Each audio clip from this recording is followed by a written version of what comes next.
Bismillahirrahmanirrahim. Assalamu alaikum, everybody. Welcome back. It's been a while since we've been here. So grateful to be back. Oh, you know what? This is going to need some new batteries in it. Okay, take two. Assalamu alaikum. Bismillahirrahmanirrahim. Welcome to another session. Yeah, this is our first session in December. It's been a two-week break. But there is a very special date, I guess, to commemorate. Today is actually, in fact, our 4-year anniversary for Usuli. It was 4 years ago today on Saturday that we convened in our home in Van Nuys, California, in Los Angeles, where we had invited a lot of people to do our inaugural session for the Usuli Institute. And so interesting because, one, it doesn't feel like it's been 4 years. You know, that was obviously a couple years before COVID even began, so we literally are talking about a completely different world. And you know, I went back and I watched the first recording of that, and you know, me giving an introduction about where we were and why we were there, and just trying to remember all the people who showed up. We had a good number of people that were actually present there in the session. And it's so interesting because I think today, 4 years later, very few, if any, of the people that were there in that very first session are actually still with us. And I don't know if that means, you know, watching online. I don't know if they're watching online, or, you know, they're certainly not present, and you know, a lot of them are out of contact. And that's totally fine. I mean, I think it underscores the nature of change, and you know, the nature of you know, life. And you know, we are kind of like a train. You know, we're heading in one direction, and you know, we have always been headed in this direction, at least as long as I've known Sheikh. And it's like people jump on the train and come with us for a little while, and they jump off and they come back on, or maybe they don't. And you know, it's honestly, it's really up to God and them. But you know, as probably the longest rider on this train, at least that I'm aware of, you know, I'm grateful for this opportunity to continue on this journey. And certainly 4 years ago, while we were in Los Angeles, we didn't ever imagine that we would be here in Ohio, dedicating, you know, the vast majority of our time to studying the Quran in the very systematic way that we are. And it's been an amazing journey. So you know, and part of that journey is certainly a lot of tests, right? I mean, we all know that everyone gets tested, and certainly in the last 2 weeks since we've been with you, I actually had a very serious test. It was my turn. And you know, tests are a wonderful reminder. They're a chance to help you take a look at yourself. You know, the details really are unimportant, but I think it's an incredible time to sort of break out of your own habit, or your own, you know, things that you typically take for granted. Not the least of which, you know, these halakas and the khutbahs is, you know, we haven't had a khutbah or a halakah in the last 2 weeks. And certainly not having that was a reminder of what it's like not having that, because we've been here now for, you know, almost 12 months, and in this rhythm of, like, you know, 2 halakas a week, and then a khutbah on Friday, you know, and you start taking for granted the incredible learning and experience of being in a place. And it's not until you actually lose that for a moment of time when you actually are made aware of how valuable and unusual what you are getting is. So, you know, I'm extremely grateful for these reminders. And as we know from everything we've learned in the Quran, like, every time you get a test, this is God's way of giving you something and having you think about, I guess I should say, you could have, you know, different reactions to tests. You could be like, well, why me? Why this? You know, you could be very negative about it. Or hopefully you will take what we've learned here in the Quran is just to think, okay, what is it that God is trying to get me to learn? What is it that I'm supposed to do, understand, you know, whether it's about, you know, myself, or you know, the way I'm treating others. It's an opportunity for growth. And certainly this is a constant pattern in my life, that anytime that I've had a test, you know, the more difficult it was, the more of an opportunity I had to really grow and learn. And it was like pain, and all of that was an incredible teacher. And I think that if, you know, if I were to sum up what these tests are intended to help you look at. It's to really to answer, at least for me, 3 questions. It's 1, who am I? 2, what is my purpose? And 3, what is my anchor?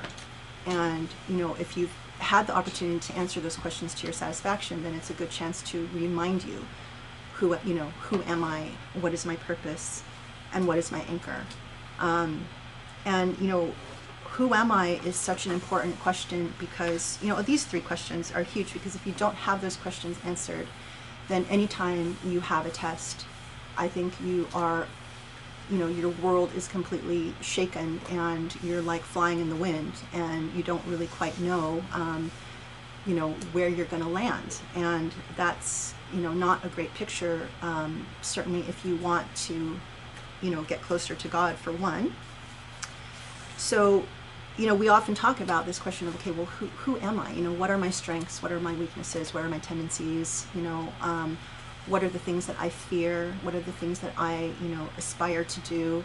And, in this, it's interesting because, I think human beings, and I certainly am not an exception, have a tendency to not want to deal with things that are difficult, especially when it comes to questions of who am I?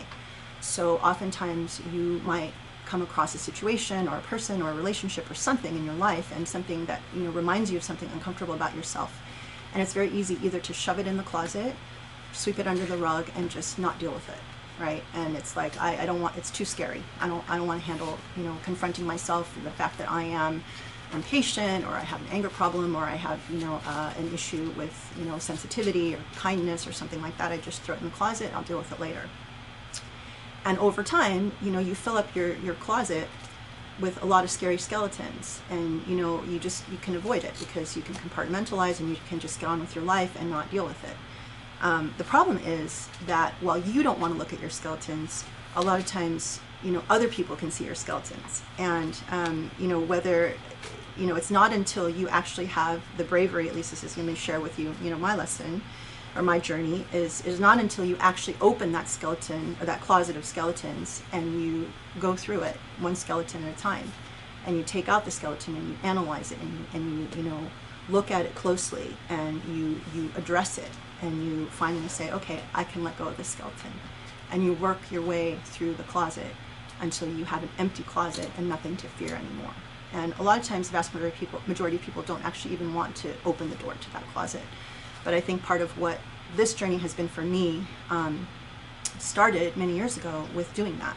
Because until you actually own who you are and you know what's in your closet, you can't move forward, because people will come and tell you, you've got this in your closet, and you may be like, no, I don't. No, I don't. And but the beautiful thing is when you go through that closet and you've got an empty closet and you've got nothing to be afraid of, when people come and say, hey, you've got the skeleton, you say, I know, and I'm working on it, and you address it, and it's not anything that you're afraid of anymore. So thankfully, and I guess I should say this, if people are struggling with that, because that's a really huge challenge, right? It's a really hard thing to confront who you are and what your skeletons are.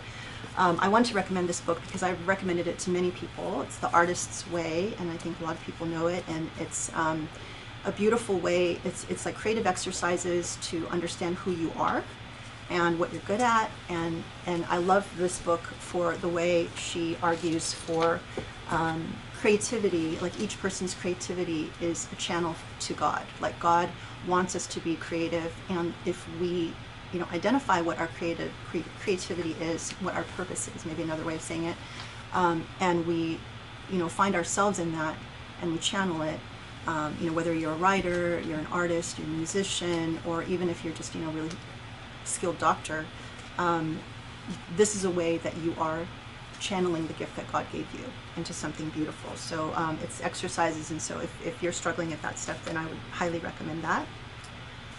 So the second question that I was confronted with in my test is, what is my purpose?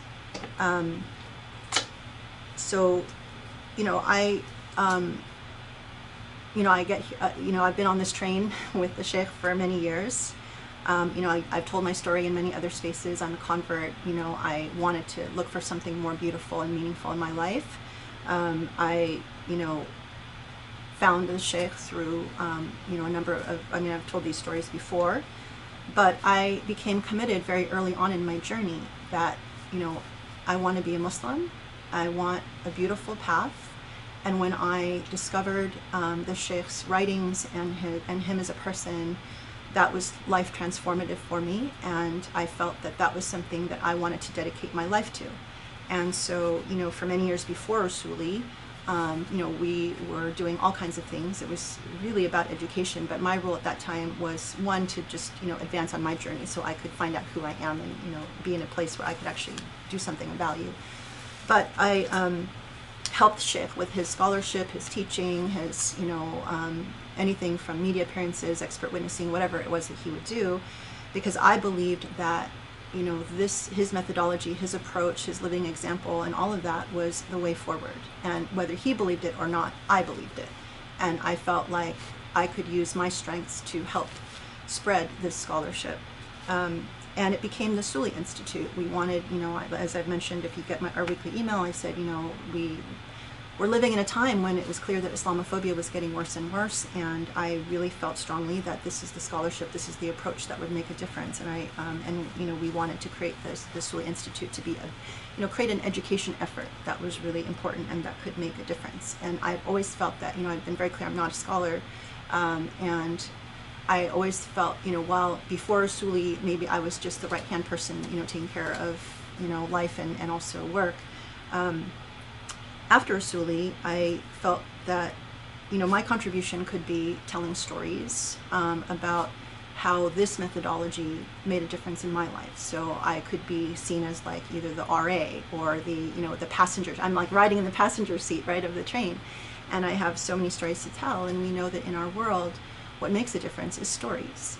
And human stories, and sharing, like, okay, you know, you have this incredible scholarship here, but not everybody can be a scholar, and not everybody can take that and understand, okay, yeah, that's really great, but what does that mean in life, and what does that mean, you know, for me, and how I can reach God.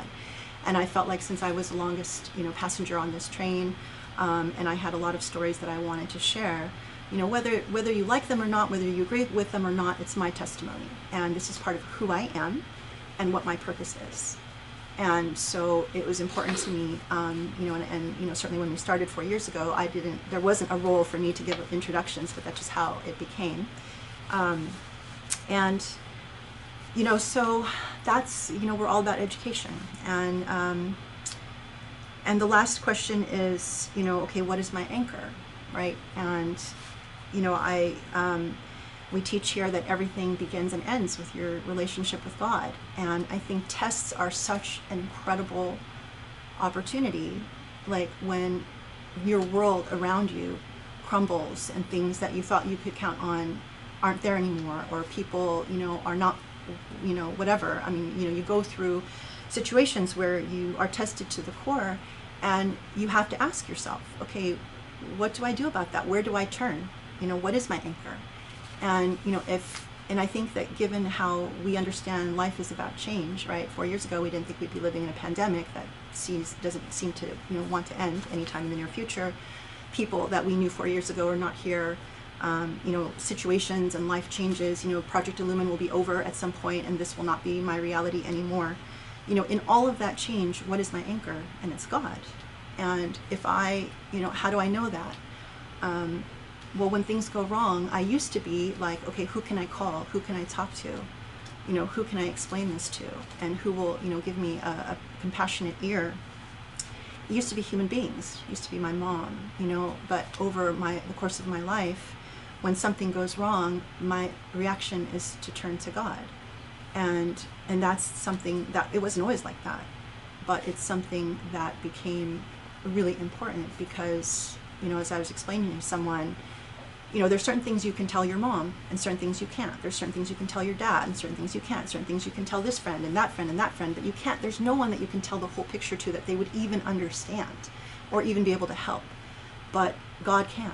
And you don't even have to explain because God saw it and God knows what's in your heart and God saw what happened, and God can just be there to comfort you if you have that kind of relationship with God. And that's what I have gained from being on this train and what I feel I need to help people who are interested in the train get to. whether it's, and hopefully my testimony can help in that. And if it doesn't, it doesn't. This is just, between me and God. This is my payback to God for everything that I was given in my life, starting from zero to now being a passenger on the train. So, I just wanted to share that for what it's worth, because certainly, tests can cut you to the core and make you wonder, like, okay, well, if my purpose, if people don't like what I do, is that, how does that make me feel about myself? Should I continue doing what I'm doing? And I think when you have a chance to really look at yourself and go, no, I'm doing this because I truly believe in my heart that this is my service to God, and this is who I am, and this is my purpose. And, and whether people like it or not, it's really irrelevant, because people come and go, but I have to do what I feel is right by God. And I'm the only one who can answer that question. No one else can answer that for me. And, there's going to come a day when something happens to me. Well, Sheikh is not going to be here. Yeah, Sheikh is I love going to Sheikh, but he's not always going to be here.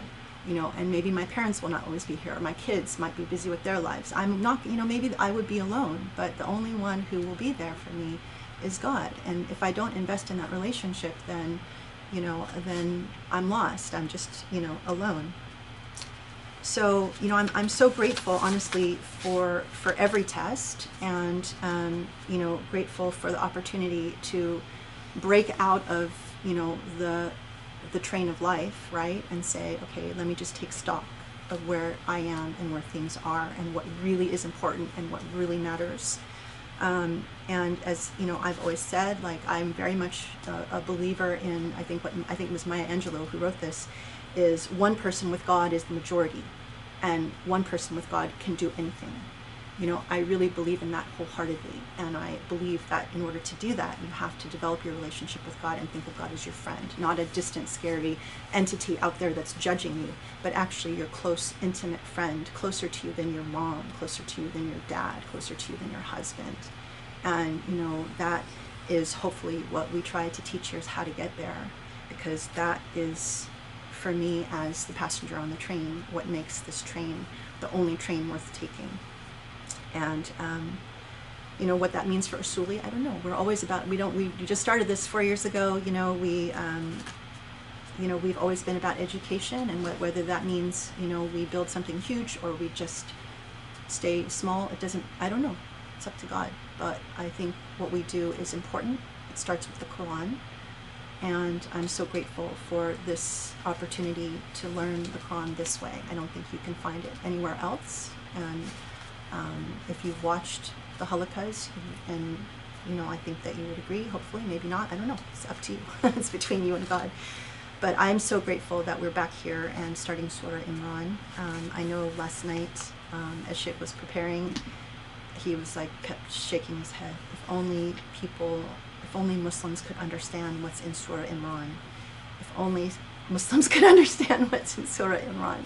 It was like a chant before bedtime. And I was like, well, hopefully you're going to teach us, right? And I'm so excited to start this journey. So anyway, alhamdulillah, and thank you all for being with us. Inshallah, I hope that story was worth something. But I don't care. It's my story and I stick by it. Alhamdulillah. Thank you. Bismillah ar-Rahman ar-Rahim. Subhanallah al-Ali al-Azim. Alhamdulillahi Rabbil Alameen. الصلاة والسلام على محمد وعلى آله وأصحابه واتبعوا بإحسان إلى يوم الدين. اللهم اشرح لي صدري ويسر لي أمري واحلل عقدة من لساني يفقهوا قولي يا علي يا عظيم.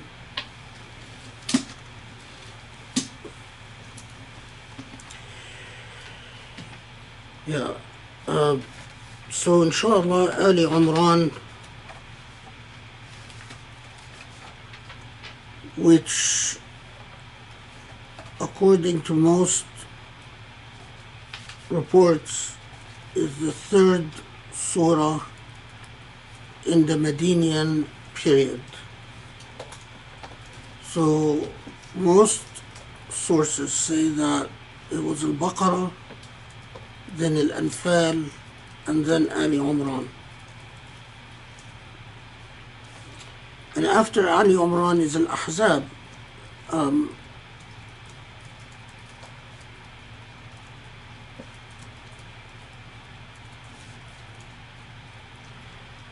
So Ali Imran occupies a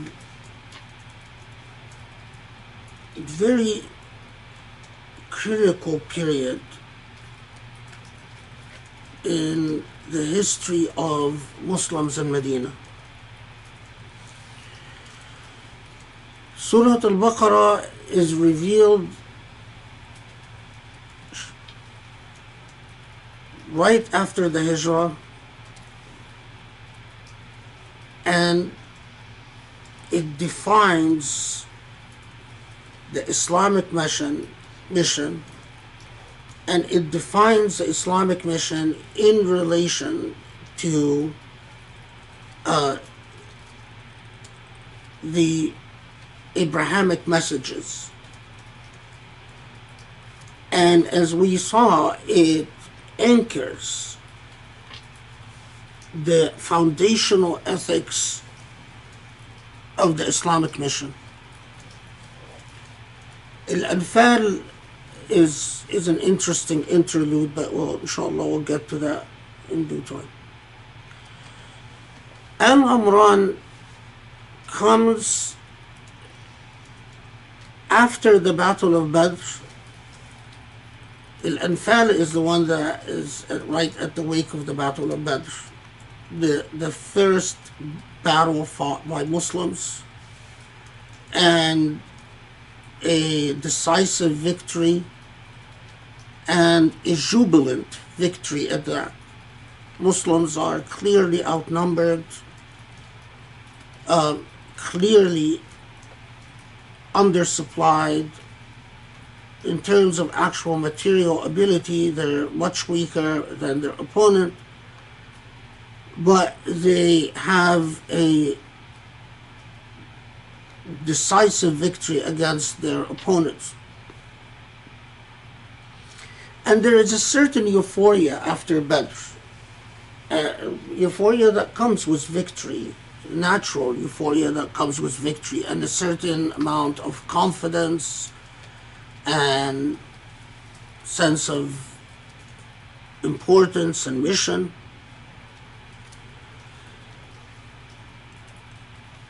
But after Badr, in the Battle of Ahud, which is as we will see in many regards, a very serious test and a demoralizing test for many.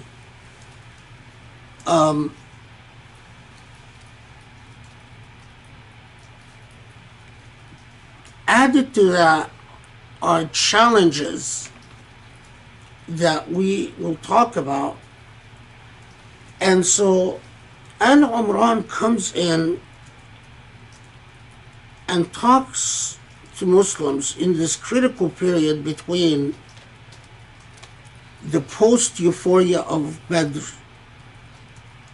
the trauma of Uhud and surrounding circumstance, and before the major new challenge that emerges with the Ahzab, which inshallah we'll get to.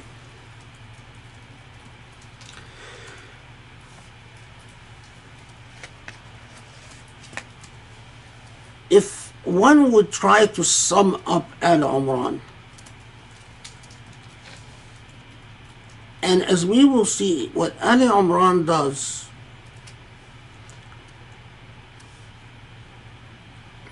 is theologically sophisticated, philosophically sophisticated, but most importantly, ethically quite sophisticated.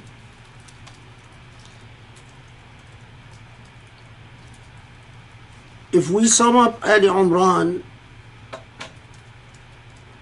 in so many ways, Al-Imran addresses the ethics of defeat. the ethics of trauma, the ethics of letdowns, disappointments. But what it has to say is multi-layered and so rich. I pray that Allah helps me communicate effectively, because it is critical. Everything in the Quran is critical, but there are these moments where you just stand in awe and you take a deep breath and you say, you know, how to relay this, how to get it through or get it across. Okay. We have a rather interesting historical textual issue with Ali Imran at the very beginning. Because most sources, Ali Imran is sort of a surah that is divided into two main significant portions.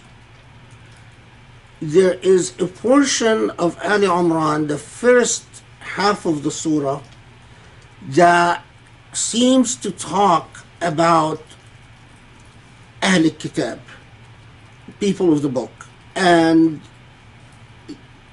the nuances and dynamics of Muslims with people of the book. The second half of Ali Imran seems to talk about specifically the Battle of Ahud and all the trappings around the Battle of Ahud.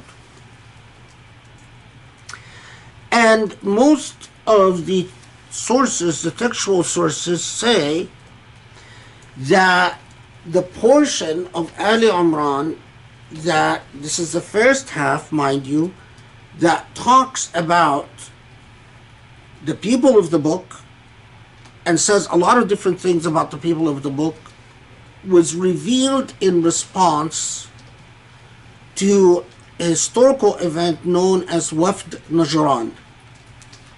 Wafd Najran is a geographic area in Arabia. It's close to Iraq, and Najran had an Arab tribe that had converted to Christianity, and this Arab tribe, the Christian Arab tribe, sent a delegation to the Prophet ﷺ, and the delegation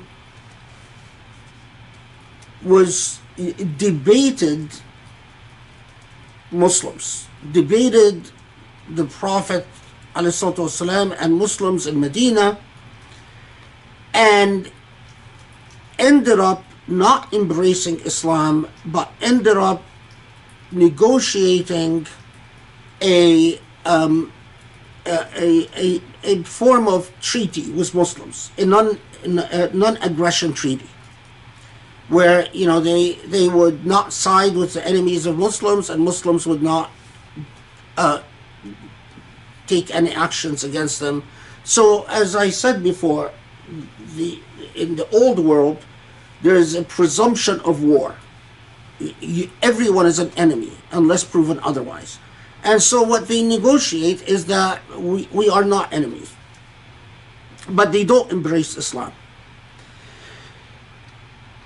But the event with Wafd Najran, most sources tell us that it was an event that took place in the later Medinian period, as late as the 8th century Hijrah or the 9th century Hijrah.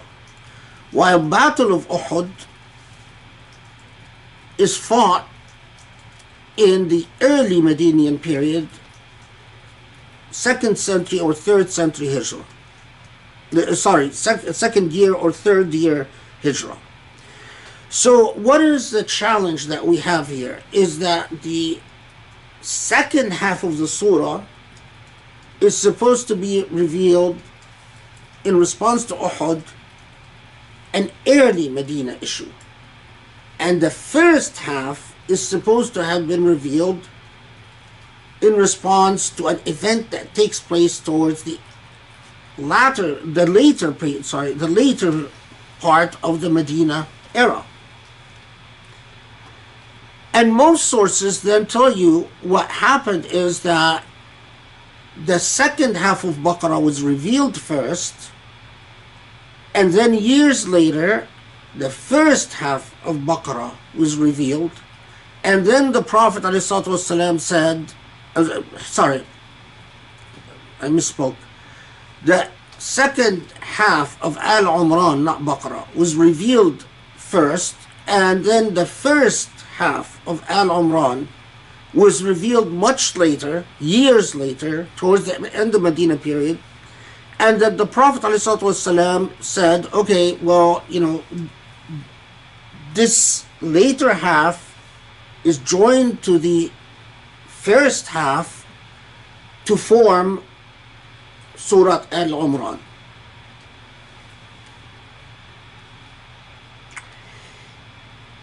And of course, it's possible.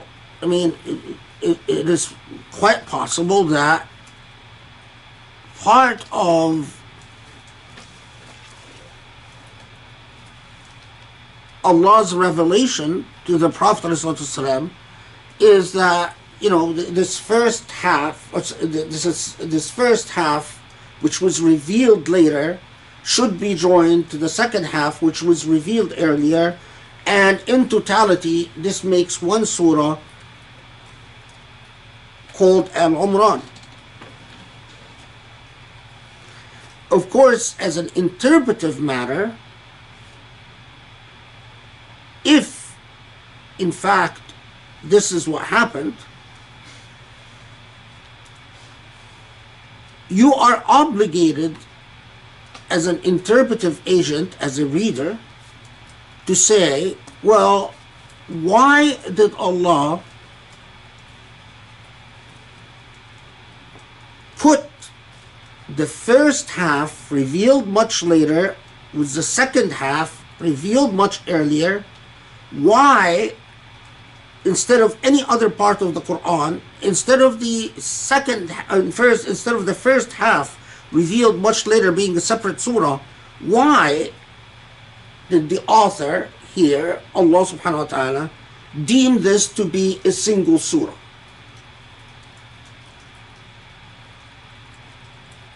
The assumption is that Allah is not doing things haphazardly.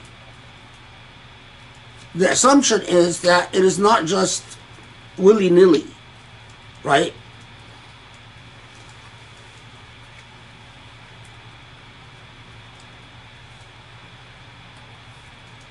And I think that that's a fair assumption. And I think it is unfair to the text of the Quran to not try to understand why is this as a thematic matter, a total surah, rather than two separate surahs.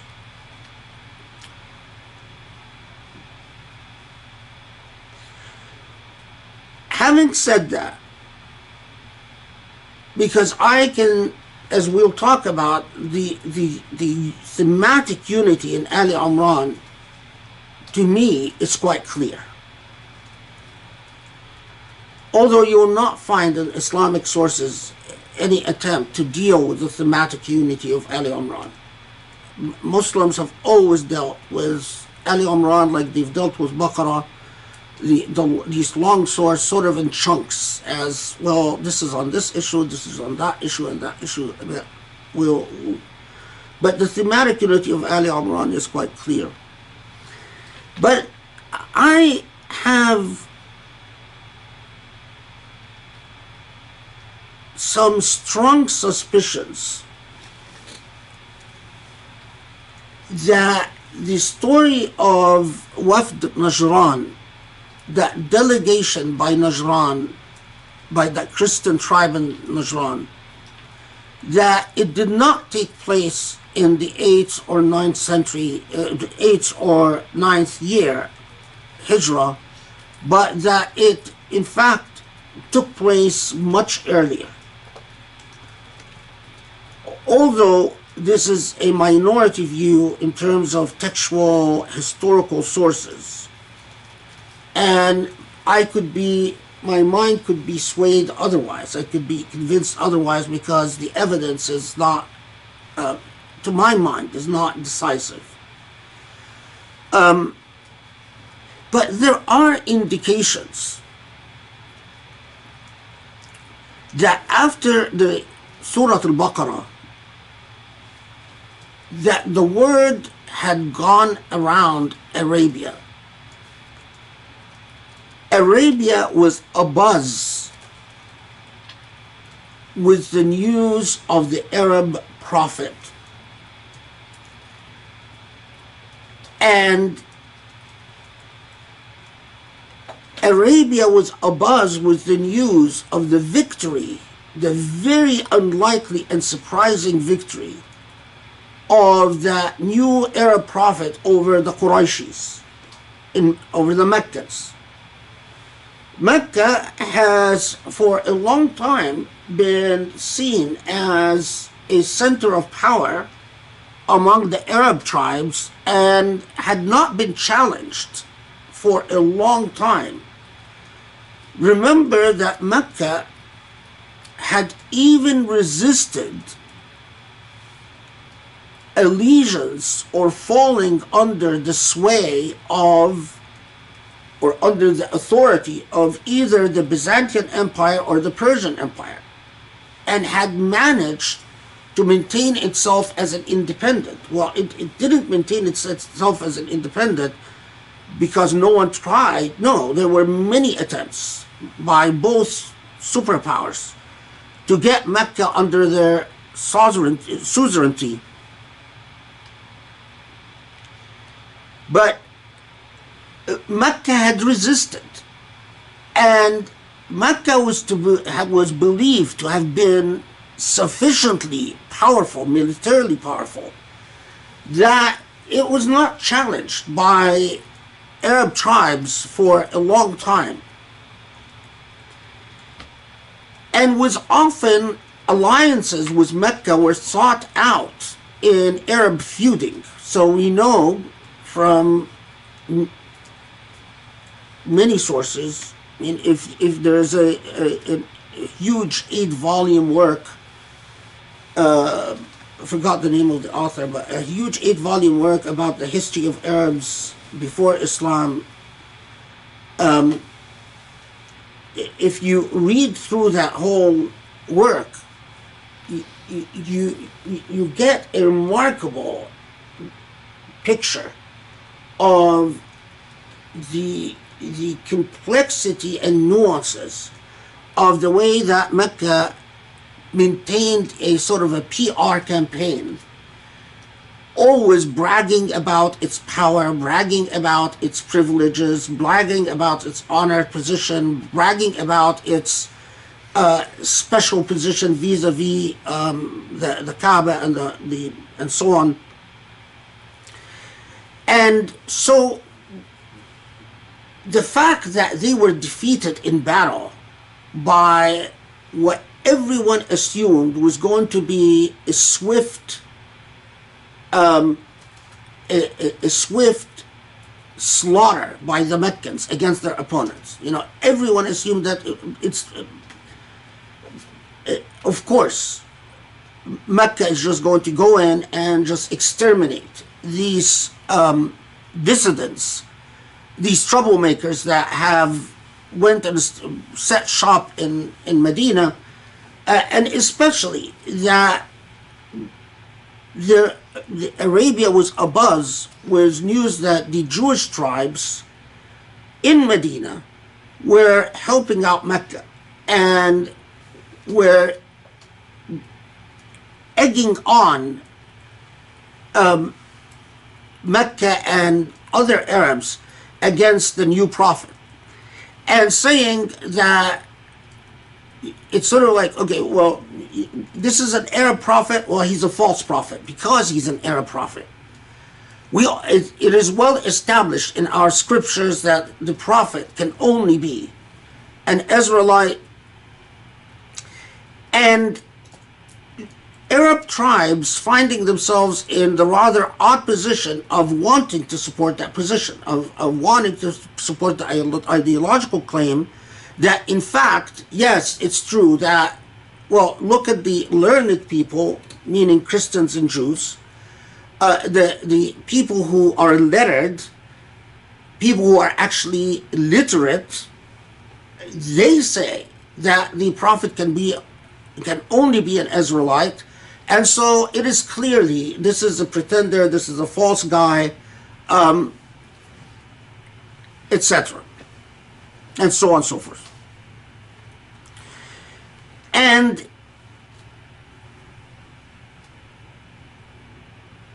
it makes perfect sense because we have reports of smaller, much smaller Christian tribes or families. I mean, the tribes, could be a huge clan size or a very small, rather insignificant tribe in terms of power politics.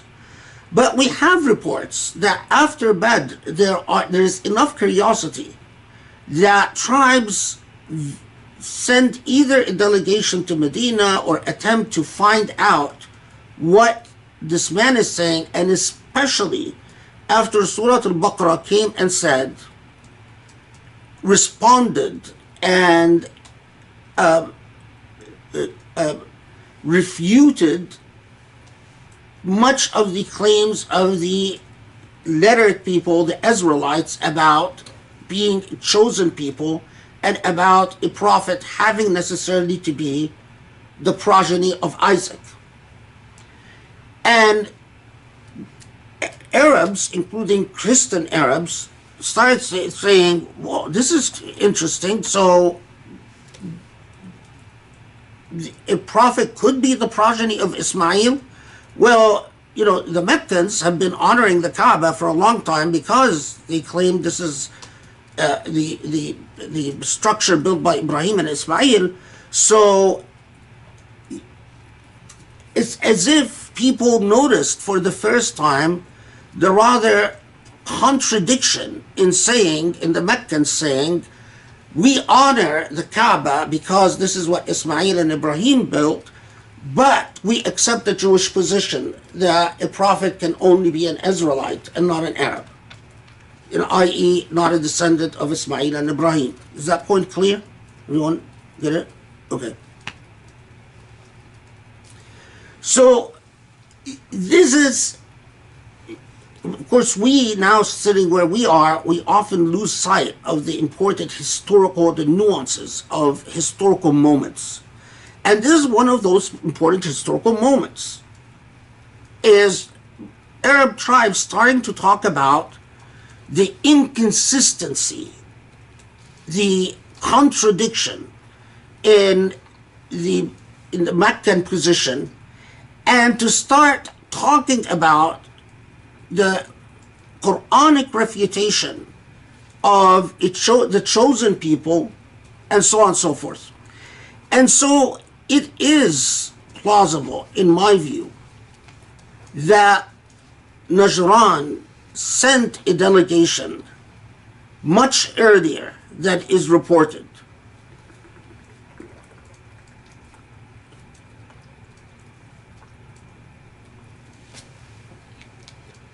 And if so, if I'm correct about this, and as I said, I can be convinced otherwise, because this is these types of scholarly issues can be investigated by. It's just that, if we were European historians, I'm sure there would have been tons of published works about this point. But because we're, Muslims don't really care about their history, there's nothing, or there's very little. But if so, then that would mean that the totality of Surah Al-Imran was revealed much earlier than many of the sources say.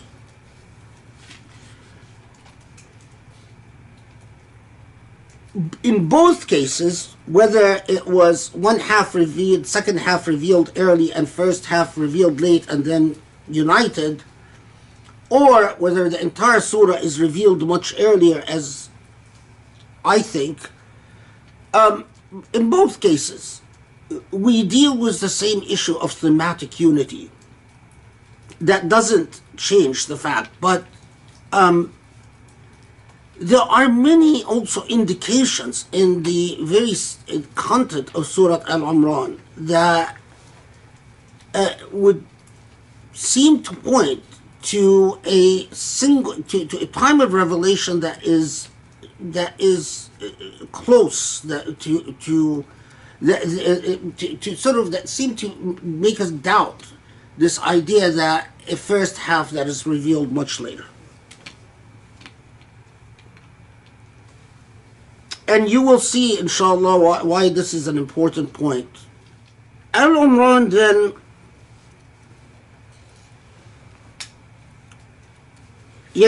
Grace,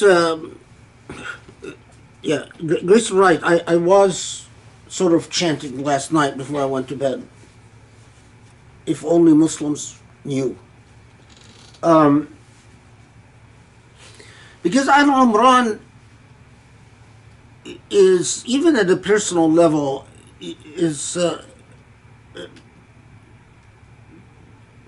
I always fall short of what Surah Al-Imran teaches. Personally, I always feel like a deep sense of guilt and remorse because I always fall short. But that is the point of an ethical text, right? An ethical text challenges you. And an ethical text is supposed to tell you about a standard that you diligently work towards. An ethical text doesn't set the lowest common denominator. It tells you what ought to be. Okay. So let's take a deep breath because it's going to be, inshallah, a fascinating ride.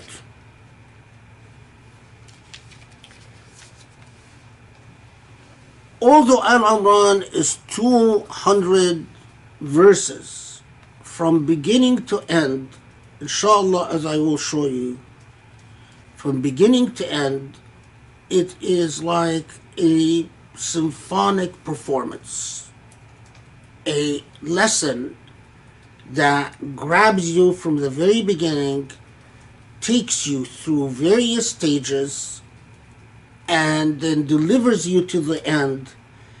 And what it demands is sustained attention.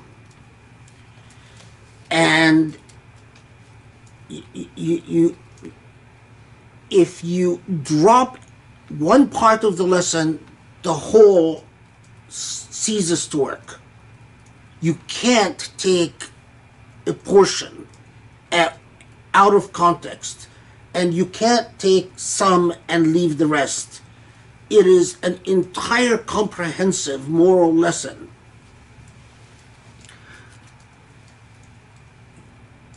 Educating those who are challenged, those who are defeated, those who feel broken, those who have experienced a serious letdown in their affairs.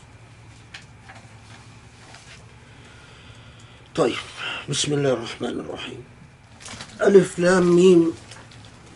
So it begins with these letters that grab our attention. الله لا إله إلا هو الحي القيوم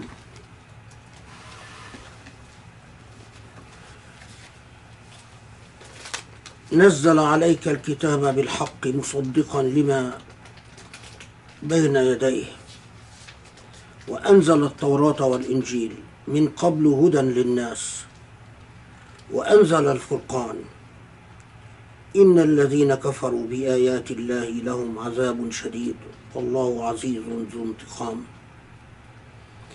إن الله لا يخفى عليه شيء في الأرض ولا في السماء هو الذي يصوركم في الأرحام كيف يشاء لا إله إلا هو العزيز الحكيم. So the opening, these 6 verses,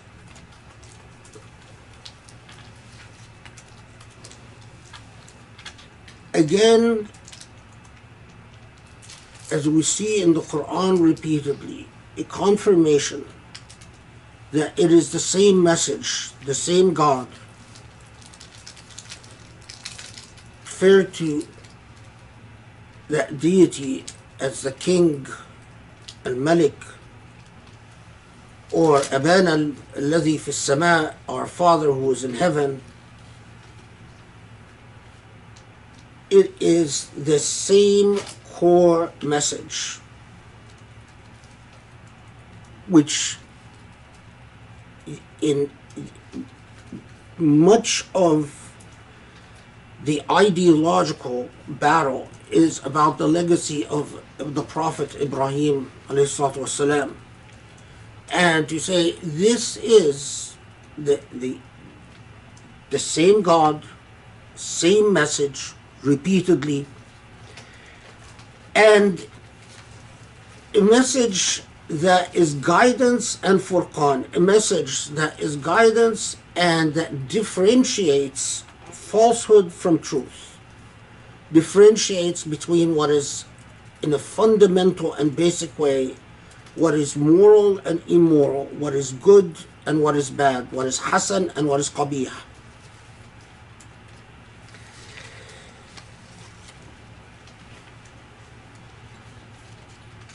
And that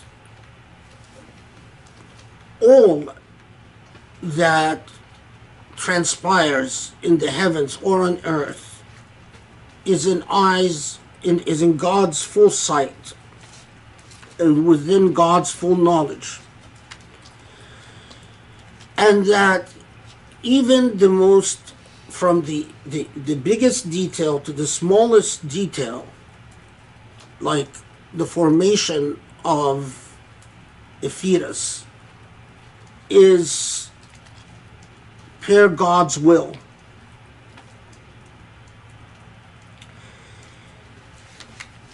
And right after that,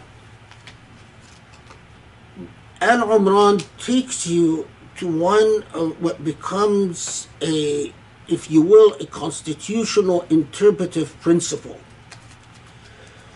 The ayat muhkamat and ayat mutashabihat.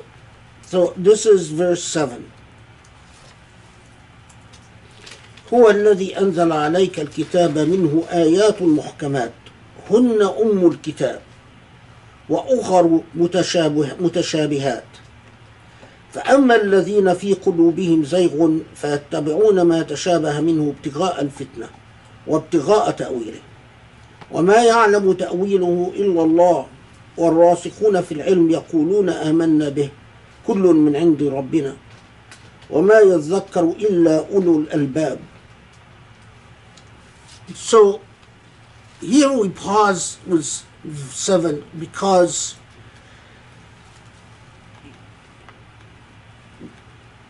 ayat muhkamat normally is translated as clear verses and mutashabihat as allegorical or metaphorical or verses that are more obscure or more vague. And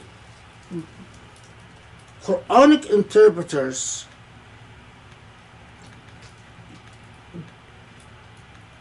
took this and said, well, there are verses in which the Arabic is decisively literal and clear. And the more the verse is articulating a positivistic hukm, a positivistic command or law, the more it is muhkam, because the more the meaning appears to be clear. So the typical example that would be given of mutashabih is like the alif lam mim itself. These letters at the beginning of the surah that don't have a clear meaning, and that a clear example of muhkam is any ayah that tells you something very specific and concrete, whether about divorce or inheritance or whatnot.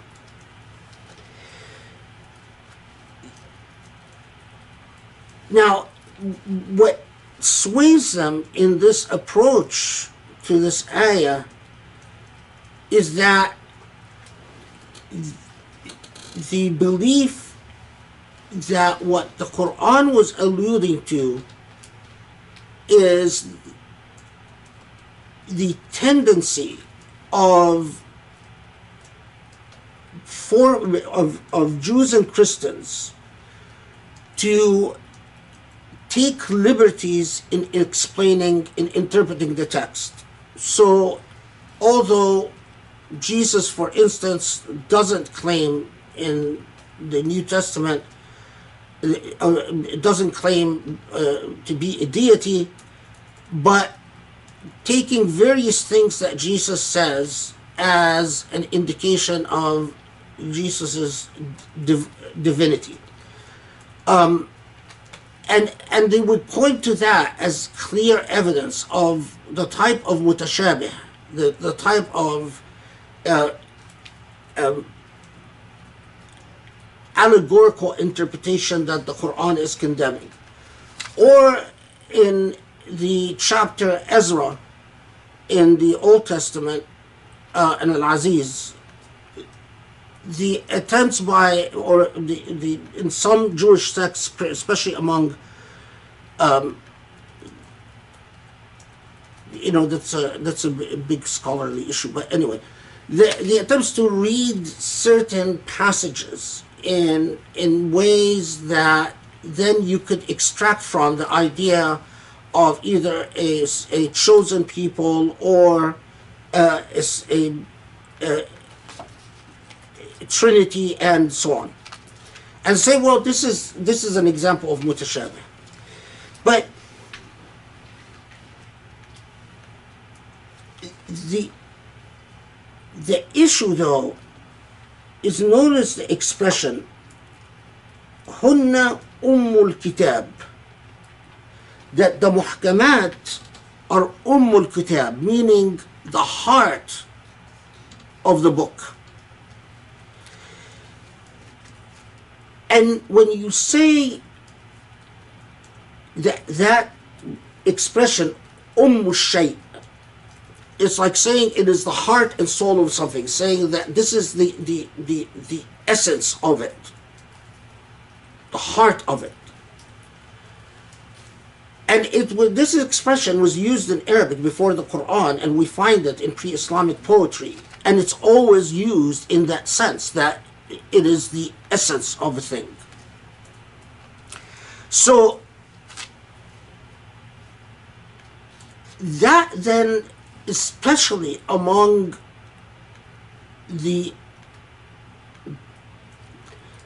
certain interpretive schools, the tendency to do something that's rather very curious, and that is to focus on verses that can verses that arguably there can be no disagreement as to what they mean, and say, well, these are the heart and soul of the book. So, La ilaha illallah, there is no God but God, arguably that would be an example of that. But then what do you do with something that, for instance, it says, إِنَّ اللَّهَ يَأْمُرُ بِالْعَدْلِ وَالْإِحْسَانِ, that Allah commands you to do justice and do good. Or that Allah commands you to be kind to your relatives. Well, the meaning is clear, but the application of the meaning can withstand a great deal of disagreement and a great deal of pluralistic interpretations. So you might say, well, what is just is this. I might say what is just is that. And the tendency among Quranic interpreters was to then say, well, being quite reluctant to call these mutashabihat, because they're not allegorical. The command to do justice is not allegorical. But to say because of the application of the meaning withstands a great deal of diversity in interpretation, to then skip that and say, well, these are not what is intended by al-Kitab. This is not what is intended by the heart of the book, the soul of the book. And to then focus on verses that arguably have a very literal meaning, to say, well, these are the ones that are the heart and soul, core to the book. So you end up with a rather odd result, right? The odd result is, so what is the heart and soul of the Quran? And you would point to verses, for instance, on inheritance or on talaq. And you make that the heart and soul of the Quran. But that is in clear conflict with the very concept of what is usually intended by al-Kitab when you say something is the heart and soul of a thing. Because the heart and soul of the thing is the essential and core message of a thing. This is precisely why I think, and some scholars in the modern age, like Muhammad Abdul, have suggested the same thing. But and I think they were correct in that I think the muhkamat and mutashabihat is not necessarily exclusively a reference to what is allegorical and what is literal. The muhkamat and mutashabihat must be understood in the context of the message of Surah Al-Imran, of the totality of Surah Al-Imran. What is Al-Imran telling us? And as we'll see, inshallah, what Al-Imran is telling us is some basic, foundational, constitutional principles that are transcendent, that don't vary with, in terms of the moral principle itself, don't vary with changing historical circumstance, and are not do not need to be understood contextually. In Surah Al-Baqarah, we saw a number of treatments that cannot be understood unless you can't understand what the Quran really is talking about unless you understood the historical circumstance of the revelation. Unless you understood what the conversation is about. I believe that these are the mutashabihat. The mutashabihat are the parts of the Quran that are revealed in response to particular unfolding events. And as I said, present you with law as a metaphor. It's an example of how to deal with a problem.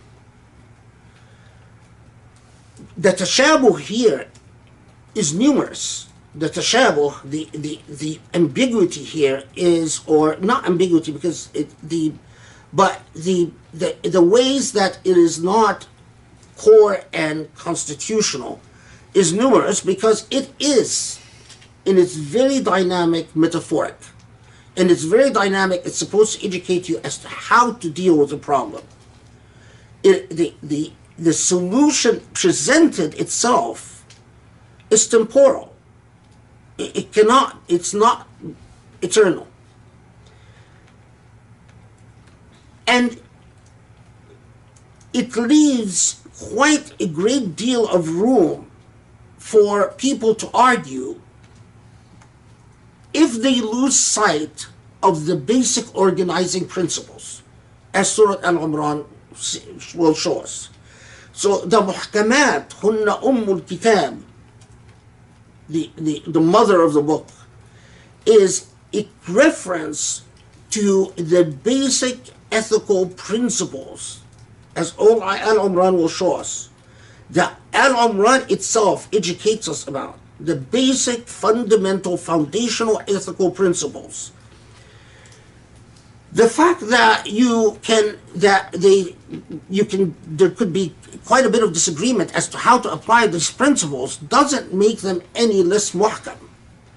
So if you say, you have the right to free speech, the fact that we can all disagree about, this case, whether, here there's a compelling state interest, no compelling state interest, whether this is an example of protected speech, not protected speech, whether, that doesn't in any way change the fact that free speech, the principle of free speech, is a muhkam.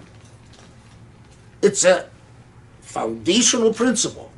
Or, imagine due process. We can have all types of disagreements about what cruel and unusual punishment, prohibition against cruel and unusual punishment. We're going to have all types of disagreements in applying the principle, but that doesn't make it any less muhkam. This understanding, if you're versed in the Islamic tradition, you know that this is revolutionary, because it effectively then says, where do you go wrong? You go wrong when you lose sight of the foundational core principles. As Al-Imran itself will teach us, the foundational core principles of the Quran, these basic moral, ethical principles that human beings must go back to again and again and again. And the mutashabih are things that vary by time and circumstance. The mutashabih are things that were revealed to an ongoing, unfolding process, addressing this unfolding process. So, for instance, in the old traditional way of approaching things, zihar is mentioned in the Quran. And Quranic interpreters would come and say, well, what the Quran says about al-mudahara is, zihar is the old oath where a husband would tell a wife, you are like my mother to me. And by this, in pre-Islamic Arabia, that was a divorce. The Quran comes and says that this is not a divorce. And so they would point to the law on zihar as an example of mutashabih. As an example of muhkam. But that doesn't make sense, because you would need to know a great deal about the practice of zihar and what is the principle that you extract from the Quranic refusal to recognize zihar as a divorce, and what the moral principle that you can extract from that. And that is the mutashabih in what I'm espousing. Why is it mutashabih? Because you can bring 10 scholars, and the 10 scholars can all have 10 different opinions about precisely the mechanics of zihar, the historical circumstances of zihar, how do we then transform, because no one does zihar in the modern age anymore. I've never heard of someone doing the zihar procedure.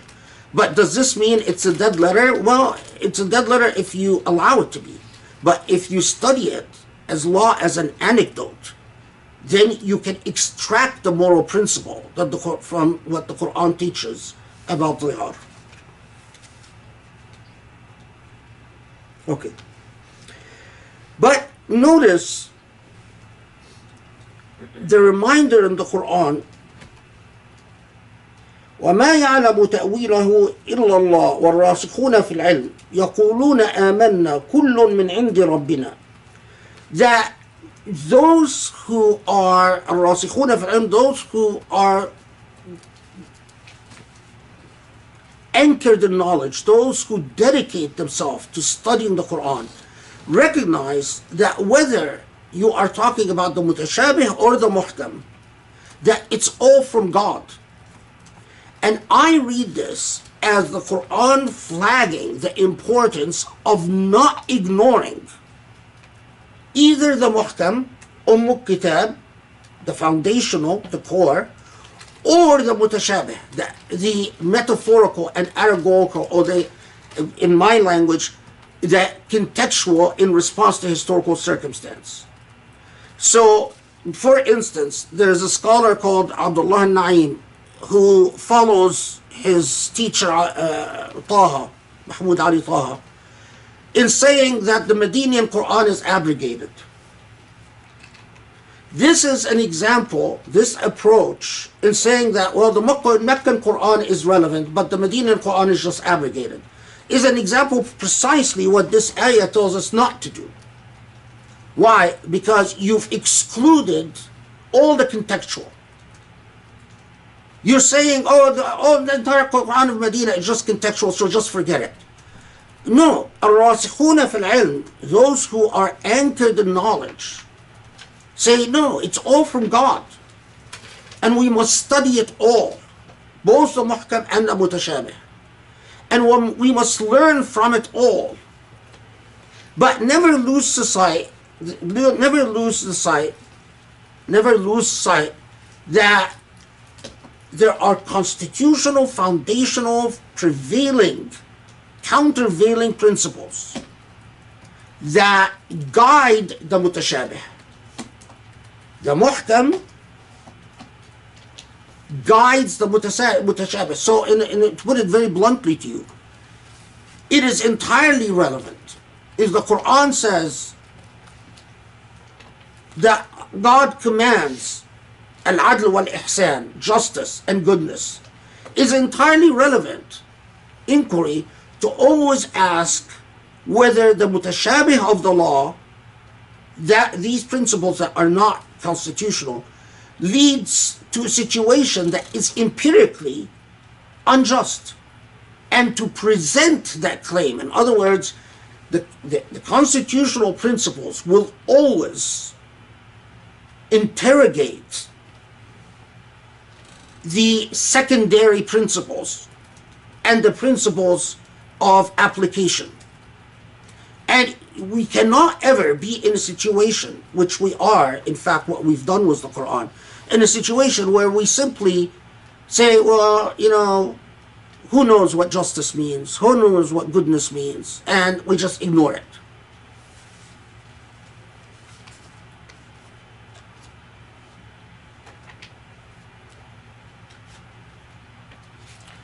And then, subhanAllah, just even the minutest expressions. وَمَا يَذَّكَّرُ إِلَّا أُولُو الْأَلْبَابِ. Only those, ulul albab means those who have reason, have an intellect. So Allah is telling you,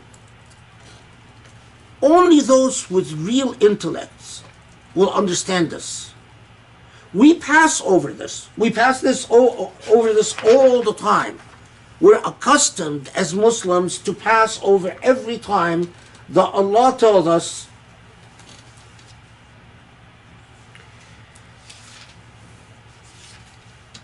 that only people with proper insight or people with proper intellect will comprehend this. Allah is reminding us of the remarkable prize that Allah has given us, that intellect, and saying, well, only those who are, and for me, proper intellect, proper insight is not just a matter of taqwa. It's, as we said many times before, it's taqwa plus, meaning those who've actually educated, those who are actually knowledgeable enough in the epistemology, in the system of knowledge of their day and age. So someone who has never read anything beyond Plato or never read anything beyond Socrates and comes and says, I am among ulul albab. In this day and age, sorry, no, you're not. Because so much has happened since Socrates. So much. Once upon a time, mastering Aristotelian logic made you ulul albab. Aristotle was the golden standard. Al-Muallim al-Kabir, Muallim al-Akbar, as he used to call him in the Islamic tradition, the great teacher, Aristotle. Today, Aristotle is still relevant, but that's only the beginning of the journey. So ulul albab. Now, what if you don't have Aristotle, Socrates, Plato? You have nothing beyond Arabic grammar and maybe philology of the Arabic language, and maybe a good memory for some hadith and Quran. Then there is no chance that you are going to comprehend al-muhkam al-mutashabih, because you don't have even the intellectual language to give effect, to give life to the text of the Quran in this day and age. You have to have the intellectual language to give life to a text. Anyway, Muhammad Ashad just says that, notes that those who are deeply rooted in knowledge, so on. Okay. ربنا لا تزغ قلوبنا بعد إذ هديتنا وهب لنا من لدنك رحمة إنك أنت الوهاب. ربنا إنك جامع الناس ليوم لا ريب فيه إن الله لا يخلف الميعاد. In 6 and 7.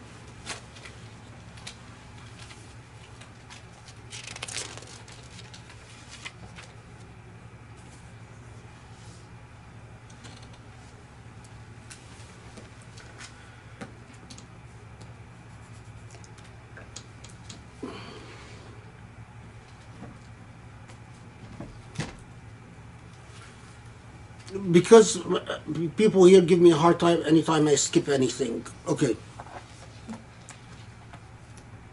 So I'm going to go back to this because I'm going to feel guilty about it later.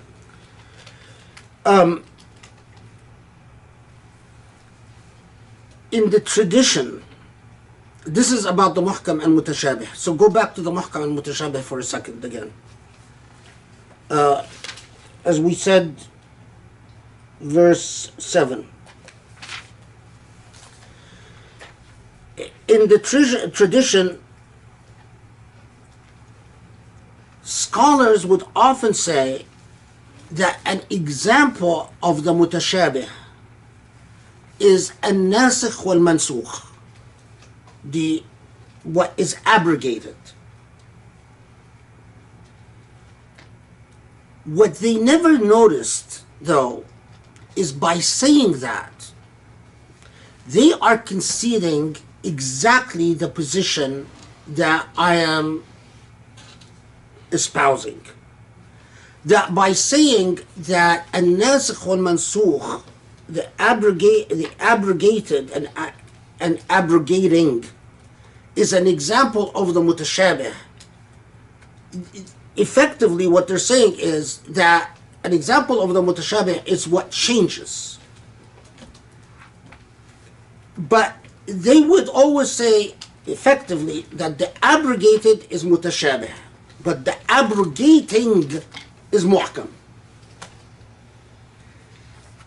But methodologically, what you are recognizing is what is in response to contextual circumstances. In the Quran is mutashabih. Although they never theoretically been able to carry that realization to the position that I am espousing. Furthermore, Ibn Abbas, among the very early authorities in the Quran, said, "Al-mutashabih ma la yu'mal alayh." What is mutashabih in the Quran? He said, things in the Quran la yu'mal alayh, that you cannot implement. Well, that begs the question, why can't I implement it? He's clearly pointing here to the idea of what is historically becomes problematic to implement. So what I'm saying is that even if you look in the classical tradition, because I know that there will be many of the imam types who will be having fits once you say to them that the mutashabih is what is contextual and historical and the muhkam is what is constitutional. They will have a fit. They'll tell you, no, everyone knows that what a mutashabih is just what's unclear in meaning, like alif lam mim, but the muhkam, and some even go as far as, I've heard this from imams, and they say, 99% of the Quran is muhkam. This is, classic literalist, very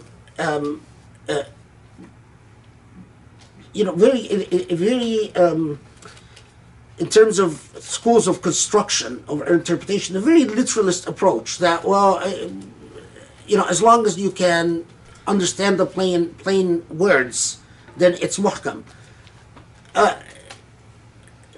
That's just,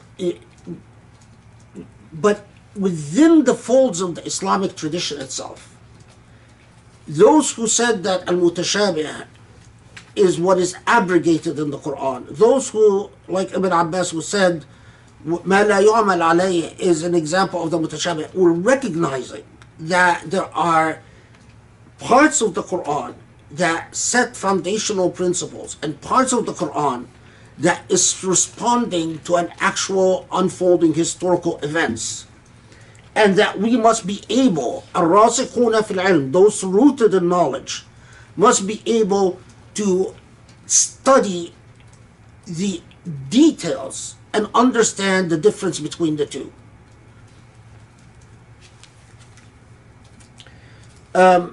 So for instance, Ibn Abbas, that same person, says that contrary to some of what a lot of modern Muslims say, 99% of the Quran is muhkam, Ibn Abbas said that only 30 verses of the Quran are muhkam.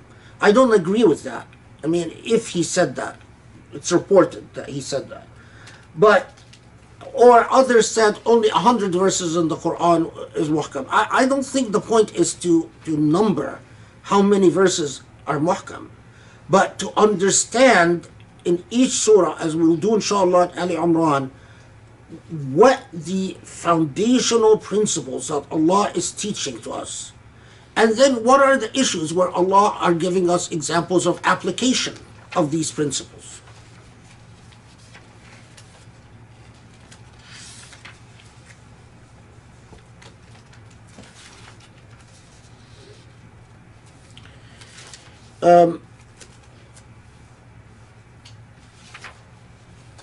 Yeah, God, conscience, having guilty conscience is a bad thing.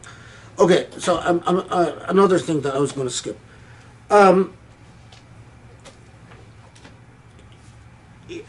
In the tradition,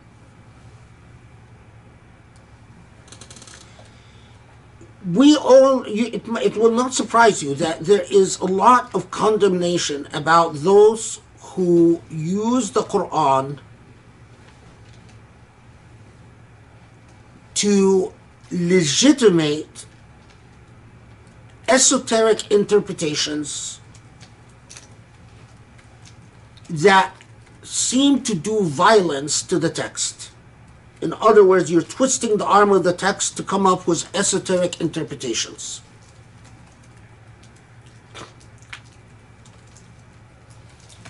But much of what is said about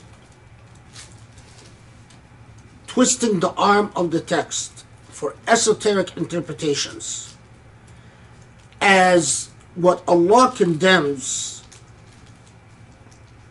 applies with equal force to those who use the text of the Quran opportunistically.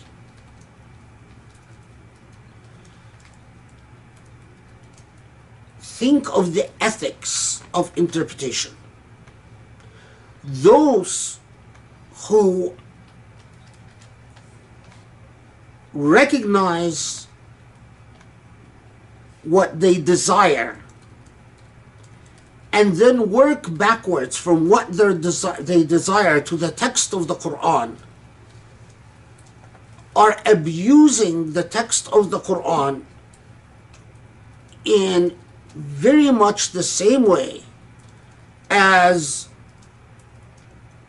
those who are corrupt, who ibtigha ta'wil al-Quran, meaning they are not recognizing an integrity to the text and an integrity to the author of the text, but effectively replacing their own ego to the integrity of the author of the text. So they don't really think very much about God as a real author with a real intentionality, but rather their intentionality is what matters. And as long as they can find words to sustain their intentionality, then it's a go. That's not a minor point, people. This is what has been the murder of the Quran in the modern age. It's done for misogynistic reasons. It's done for power reasons. It's done by all types of mullahs and imams and shuyukh all around the Muslim world, all the time, every day, to hunt the territory of the Quran to find things that can feed the hunger of your ego is precisely what abusing the text of the Quran is. Rather than any systematic, principled study of the Quran that recognizes the intentionality of God as the authoritative standard. No one claims that they perfectly realize that intentionality. Obviously not. But it is the humility before that intentionality, and the not taking, not the exactly sort of like hunting the territory of the Quran for verses you can prey on. And there are many ahadith from the Prophet ﷺ about jidal for Quran. So in one of these ahadith, for instance, the Prophet hears some Muslims in Medina, they're arguing about the meaning of a verse, and then he says, الذين يجادلون في القرآن فاحذرهم, or الذين يجادلون فيه, I'm missing a word, but anyway, that ما معناه that those who argue pointlessly about, and jidal here, it is not, of course, as you'll find in a lot of the tradition itself, it says, it's not saying that valid principled disagreements are condemned, but it's this exploitation, this egoistic exploitation of the text of the Quran in order to validate what you opportunistically wish to validate.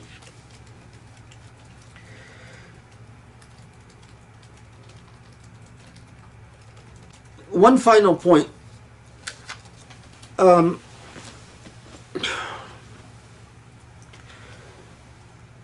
There is a hadith where the Prophet ﷺ is asked about this verse, and he is specifically asked about what the meaning of الراسخون في العلم is, what those who are rooted in knowledge or those who are deeply knowledgeable are.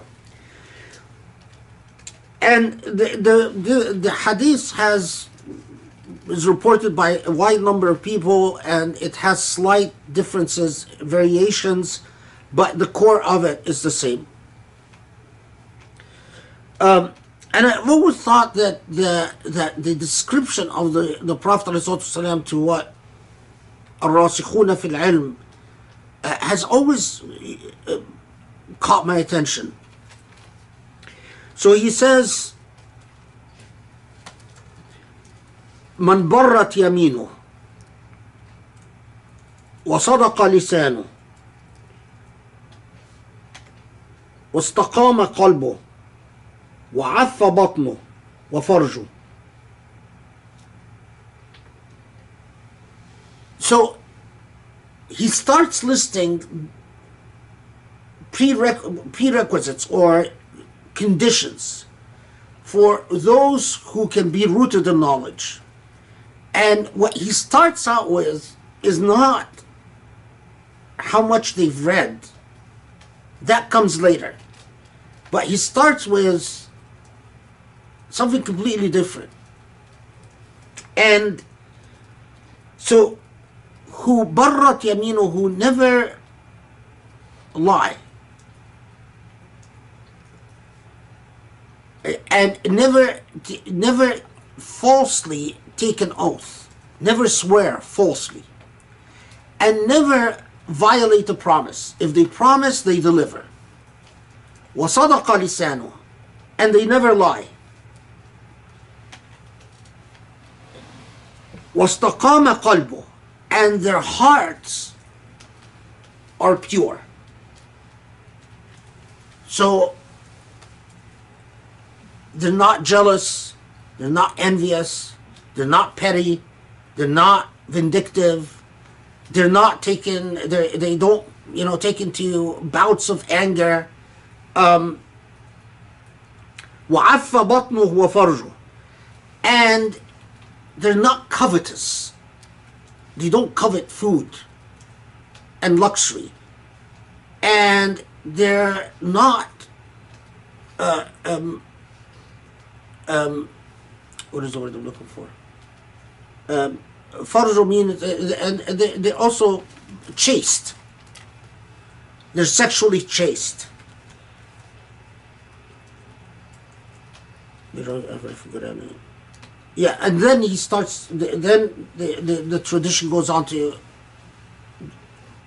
those who study the Quran night and day and so on. But it is, notice the approach to the deeply rooted knowledge. It starts with personal traits, what we're talking about before with Surah Al-Baqarah. It starts with your ethics as a human being. And subhanAllah, I mean, at this point, life has taught me, maybe when I was much younger, I used to wonder, well, but aren't there people who are truly knowledgeable without, I read about Western scholars who, were horrible human beings, but were learned scholars. But that's not al-rasikhuna fil ilm. To be truly learned, it's a total ethical package.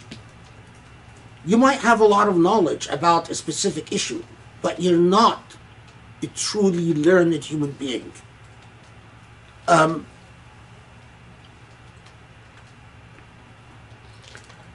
Same thing when, someone says to me, oh, brother such and such, he's very knowledgeable about religion, but, you can't count on any promise he gives you. And I'm like, always just, then how are they knowledgeable about religion? Don't tell me they're very knowledgeable about religion. Oh, they're very knowledgeable about religion, but they marry and divorce women left and right. They're very knowledgeable about religion, but they, you can't trust them about this. That's not, this is not a mathematics or physics or, this is at core a field of ethics. To be knowledgeable about ethics, you must embody the ethics that you are knowledgeable about. It is just, you can't segment it. This is like the preface to Surah Al-Imran. And then Al-Imran immediately starts talking about قَدْ كَانَ لَكُمْ آيَةٌ فِي فِئَتَيْنِ الْتَقَتَا. This is now number 13. There is a lesson for you about two warring groups assigned in two hosts, two groups that met in battle. One fighting in God's cause and the other denying God. Remember, I told you that there are indications in Ali Imran itself that seem to challenge the argument that Ali Imran, the first half, was revealed much later, and that the second half was revealed earlier. And in fact, the thematic unity of Ali Imran, and this is among, notice, before it even starts talking about Christians and Jews, it alerts us to what will come much later in the surah about the lesson of the Battle of Ahud. And of course, some interpreters said, well, no, verse 13 refers to the Battle of Badr.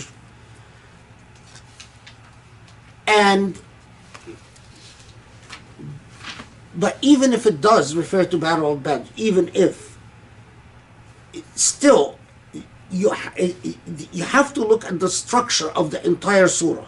So even before we start talking in addressing the concerns of so-called the delegation of Najran or Wafd Najran, it deals with the theme that is central to Surah Al-Imran itself. So there are two hosts, and one is fighting for a cause, the other is fighting for whatever, its own now,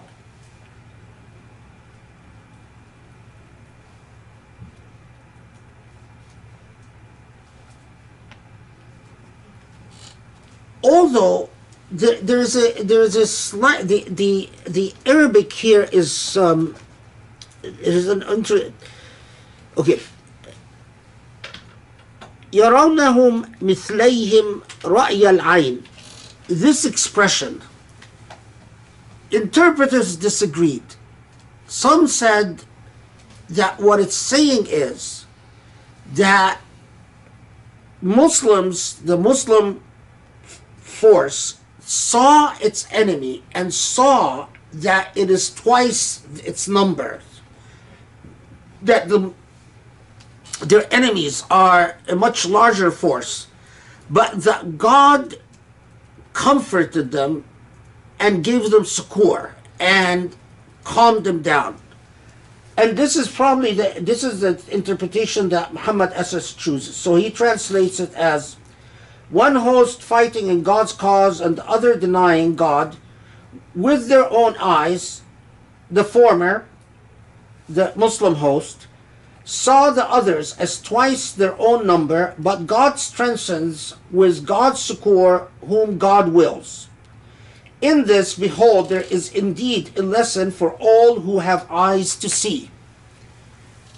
So this is the interpretation that Muhammad Asad chose.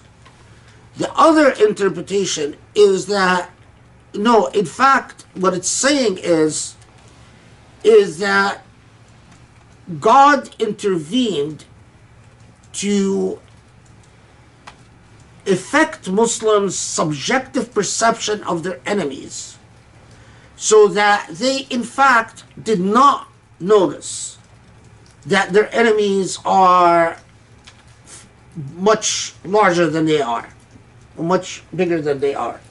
In either case, I don't think it really matters, because it starts out by telling you there's a lesson here. And the lesson is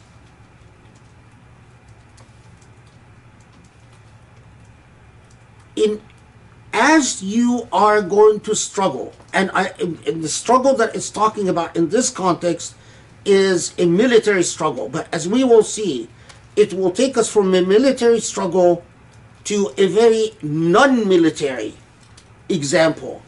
And the reason, as we will see in Ali Imran, is that the point is the struggle itself, not whether it's military or not, but that to understand that it is up to you. You can either confront the challenges of life with a cause, and that cause vested in God, and then you have a special relationship with God. And Ali Imran will tell us a lot about the special relationship. Or you can choose the material objective reality with non-divine intervention.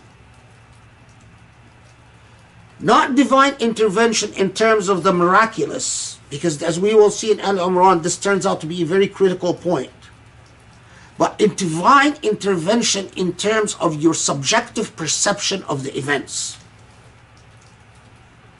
of what subjectively molds you, and how you respond at an ethical level to the events and the challenges and the defeats and the disappointments that are going to confront you.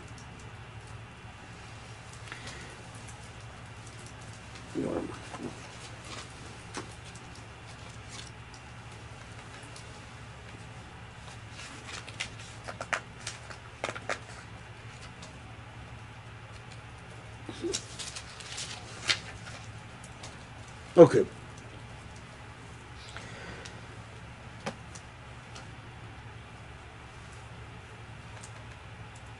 So,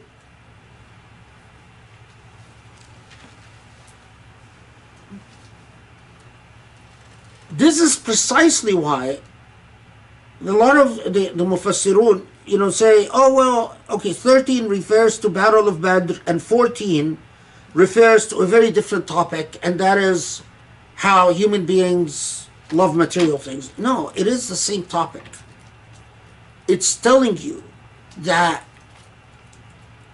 the issue as to why often people in their struggles are not allied to God, not attuned to God,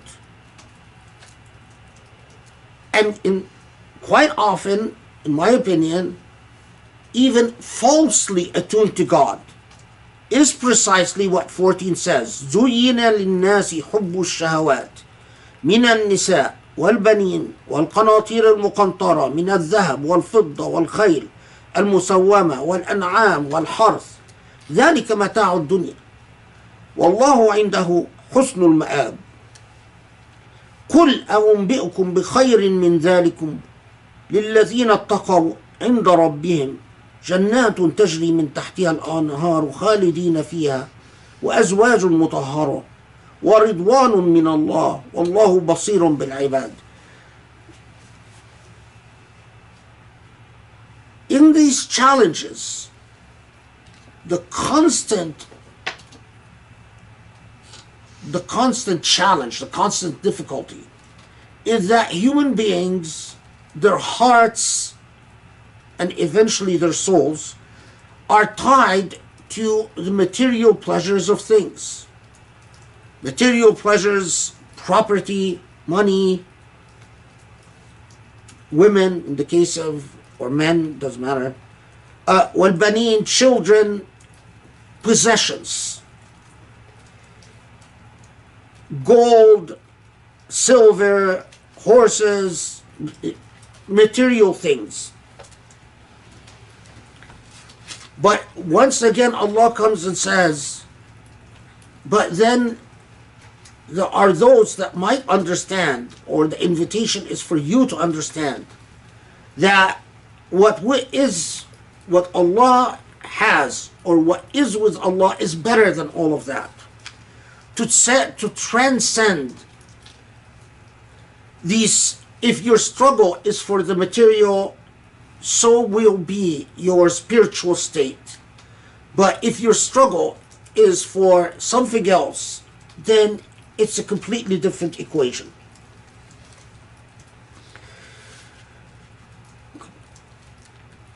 Now, again, we pass over, they deserve such a long pause and long reflection. So 15, which says, shall I tell you what is better than all of this? What is better than all of this is ridwanun min Allah.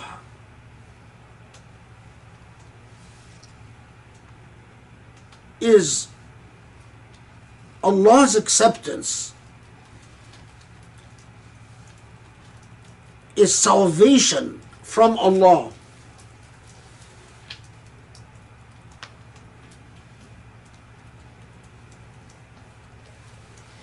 And now, in describing, because then you might say, well, okay, but how do we be in this state? And immediately Allah responds to this and says, الذين يقولون ربنا إننا آمنا فاغفر لنا ذنوبنا وقنا عذاب النار الصابرين والصادقين والقانتين والمنفقين والمستغفرين بالأسحار.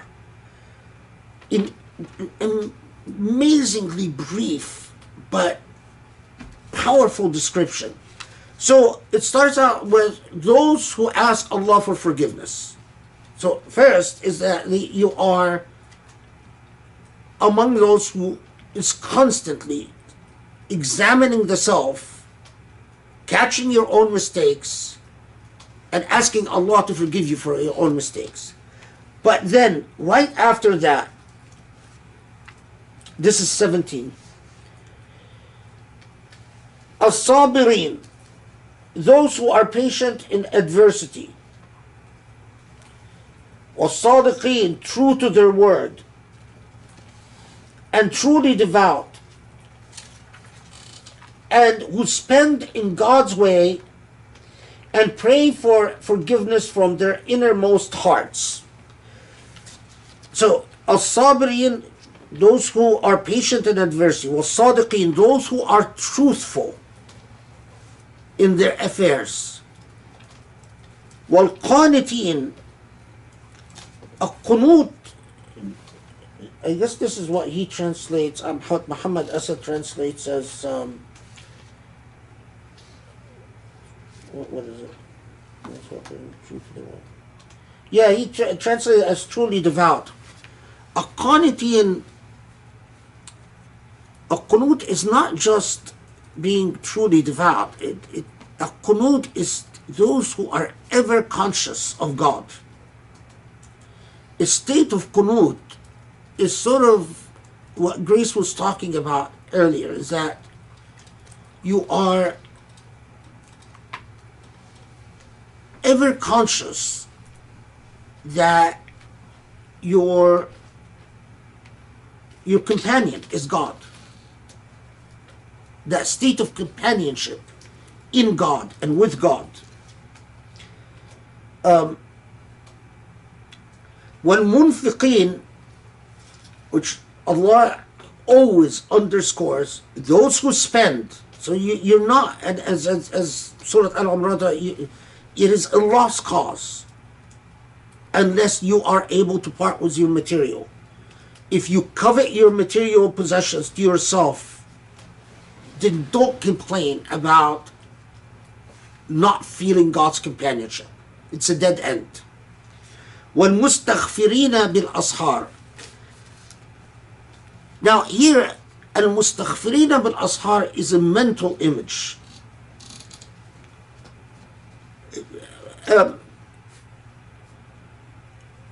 And the image that is those who are, the point is not a period of time in the day, but the point is that those who lose sleep, who exert themselves in spending time with Allah. So al-istighfar bil-ashar is someone sitting at the break of dawn supplicating God. So right away it's like telling you, being with God or in the cause of God is not just talk.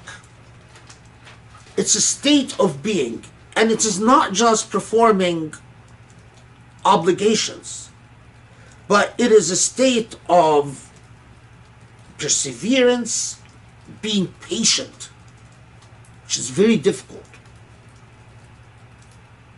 not complaining, not giving up, and being steadfast, being truthful with others and with the self, being ever conscious of God's companionship, spending in God's way, and investing the time in supplication and worship.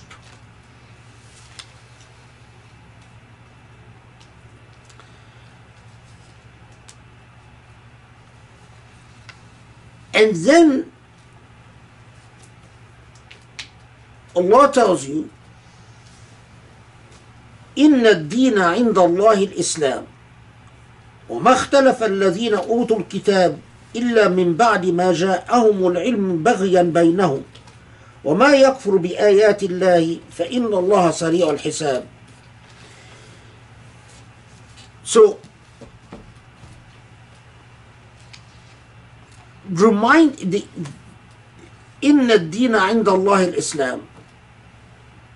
So it's starts out raising the theme that it will return to those who struggle in God's cause. What is required, laying that out, and then tells you that the only religion that Allah, it's not just saying that it's because a lot of Muslim theologians say, took this as, well, God is saying that Islam is the only valid religion. But as we all see, what it's saying that is that the only religion that Allah has ever decreed to human beings is the religion of Islam. Before the Prophet Muhammad, from the very beginning till the Prophet Muhammad and onwards, meaning it is precisely the religion of as-sabr was-sidq wal-qunut wal-infaq wal-istighfar. It is precisely their religion in which you surrender to this relationship with Allah, the relationship of perseverance and steadfastness, the relationship of qunut, the relationship of being a sadiq, as in the word sadiq in the Hebrew tradition is actually quite important for who qualifies as a sadiq. But anyway, being a sadiq, being a truthful human being with the self and with others.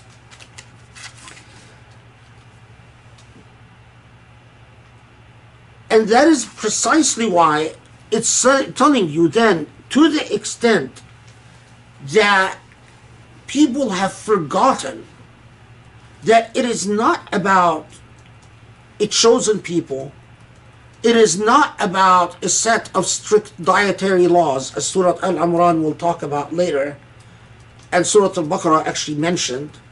It is not about burnt offerings, as the Jews allege that you can't have a real prophet of God unless that prophet offered burnt offerings to God.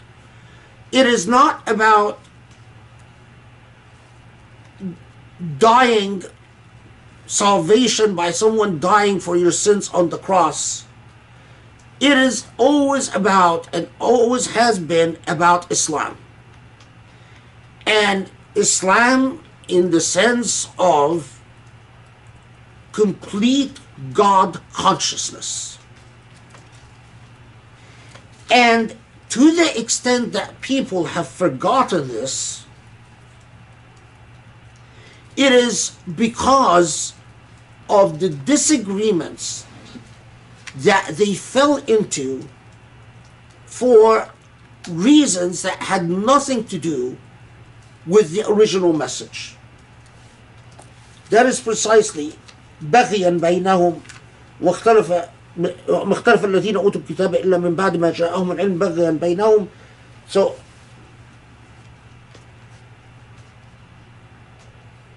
and those who were vouchsafed revelation aforetime took out of mutual jealousy to divergent views on this point, only after knowledge thereof have come unto them. Meaning that after they received the initial revelation, the pure original revelation, now of course, as several commentators have said about Al-Imran, everything that Allah says about Al-Kitab is intended as a warning to Muslims not to follow suit. So yes, Allah is talking about الَّذِينَ أُوتُوا الكِّتَابِ, that after they received the ilm, then they started disagreeing among themselves. In other words, they corrupted the message. But this is a warning. The message here is to Muslims. Beware that after receiving the true message of Islam, that you corrupt your religion by turning it into about something else other than the true muhkam kitab message. Do you see? It's a coherent flow. No chunks, no segmented parts. It's a coherent flow. If you understand the Quran and you understand it with your spirit, your heart, and your soul, you understand the way Allah is talking to you. And this is precisely why then Allah says, فَإِنْ حَجُّوكَ فَقُلْ أَسْلَمْتُ وَجْهِي لِلَّهِ وَمَنِ اتَّبَعَنِي وَقُلْ لِلَّذِينَ أُوتُوا الكِّتَابَ وَالْأُمِّيِّينَ أَسْلَمْتُمْ فَإِنْ أَسْلَمُوا فَقَدِ اهْتَدَوْا وَإِنْ تَوَلَّوْا فَإِنَّمَا عَلَيْكَ الْبَلَاغُ وَاللَّهُ بَصِيرٌ بِالْعِبَادِ. So in 20, this is precisely why then it says to the Prophet ﷺ, I know that they debate you. I know that they are arguing with you. This is precisely what I was saying earlier, that the buzz was around after Surah Al-Baqarah and after Badr. And suddenly now, Muslims have the attention of all the marginalized Christians in Arabia who, had thought that they're out of the game for a long time, and the only way that they can be a part of the game is to go join the Byzantines, or the Byzantines, if they were Christian, it was the Byzantines, or the Jewish groups. But so now they are, in fact, there is an actual, and we have many reports about the arguments that Muslims are being confronted with. And come and say, yes, okay, fine, well, this is a new prophet, but how could a new prophet not honor our burnt offerings, which, as we will see, is a big deal, or was a big deal among Jewish tribes? Or how can new prophet ignore this aspect or that aspect? Bring them back to the Kitab, to the Ayat Muhkamat. Bring them back to the core. So if they argue with you, say, listen, this was and always has been and is about Islam. Islam, as we said, al-istighfar, al-sabr, al-sidq, al-qunut, all these qualities that compromise what surrender is. And we have turned our gaze towards our Lord. Aslamtu wajhi lillah wa man ittaba'an, meaning that we've turned our gaze to our Lord. And then say to الذين أوتوا الكتاب, the people of the book, والأميين. In Arabia, as I've pointed out in the past couple of times, there was a certain, Arabs were not just illiterate, but they were sort of proud of their illiteracy. Literacy they attributed or they associated with Jews and Christians.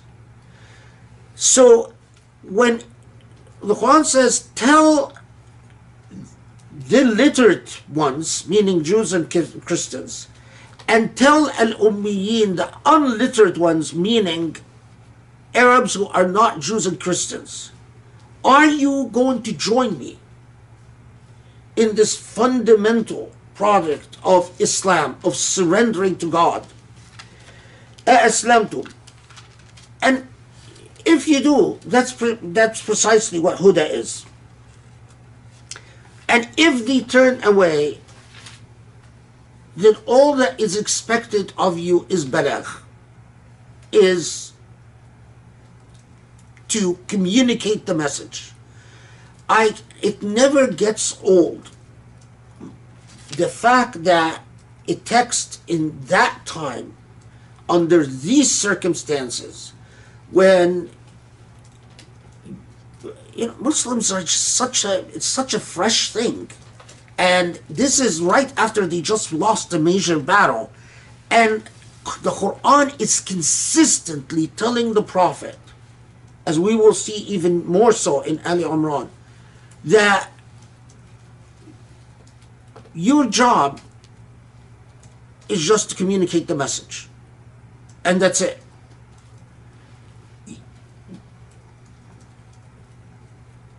A remarkable ethical education if you pay attention to the dynamics. Okay.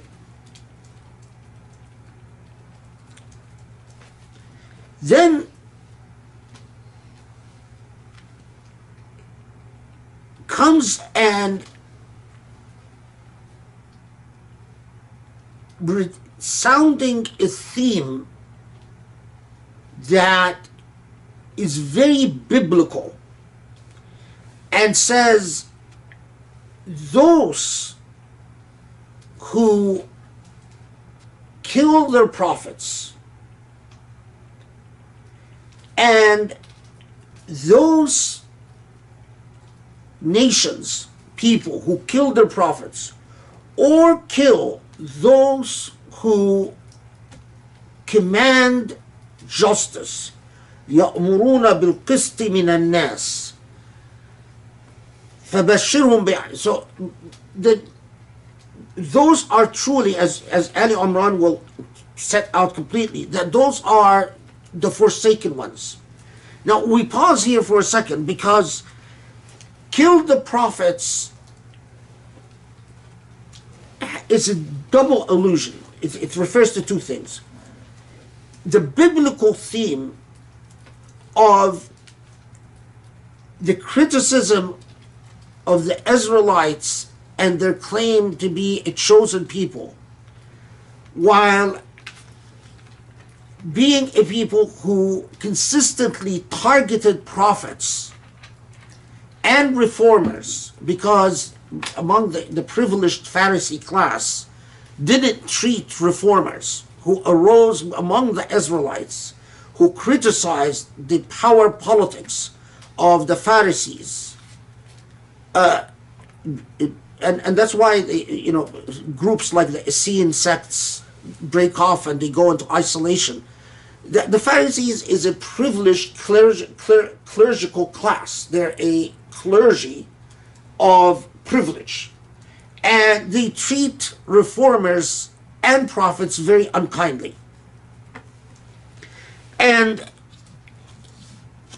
the obvious point that we carries over from Surah Al-Baqarah, that you cannot be a chosen people or a godly people if this is what you do with those who call you to your conscience.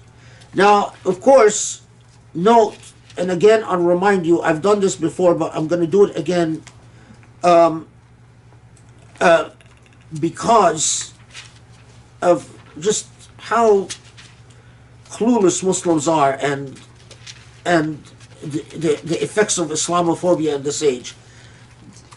The theme about the Israelites killing reformers or persecuting reformers and prophets is not a Quranic theme, it's a biblical theme. So, for instance, Matthew chapter 23, verse 30 says, this is Jesus speaking in Matthew.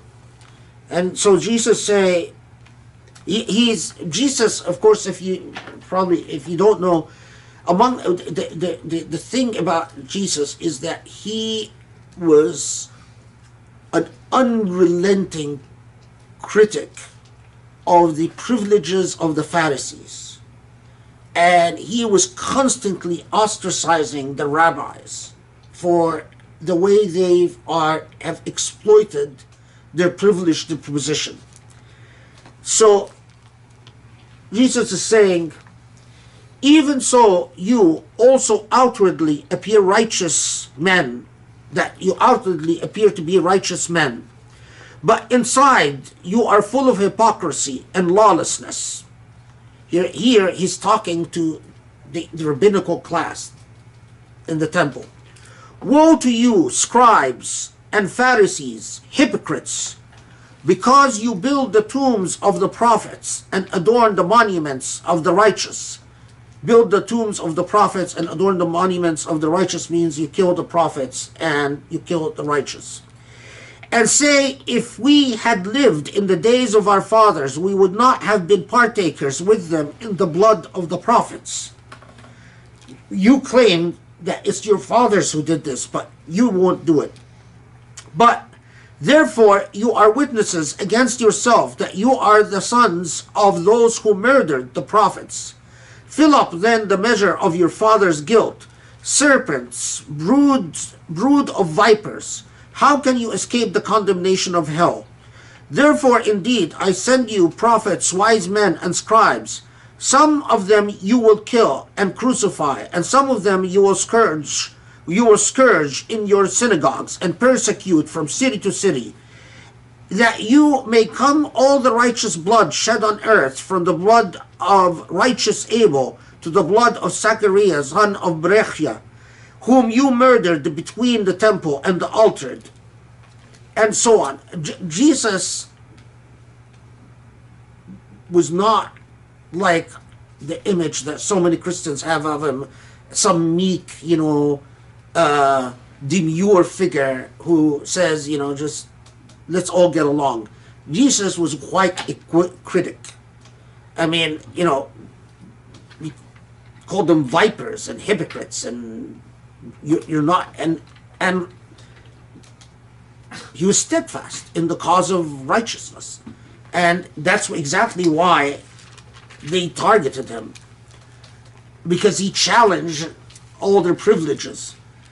Of course, there are many examples, but this is from Paul's, the Gospel of Paul, the Thessalonians, where Paul says, for you brethren became imitators of the churches of God which are in Judea in Christ Jesus.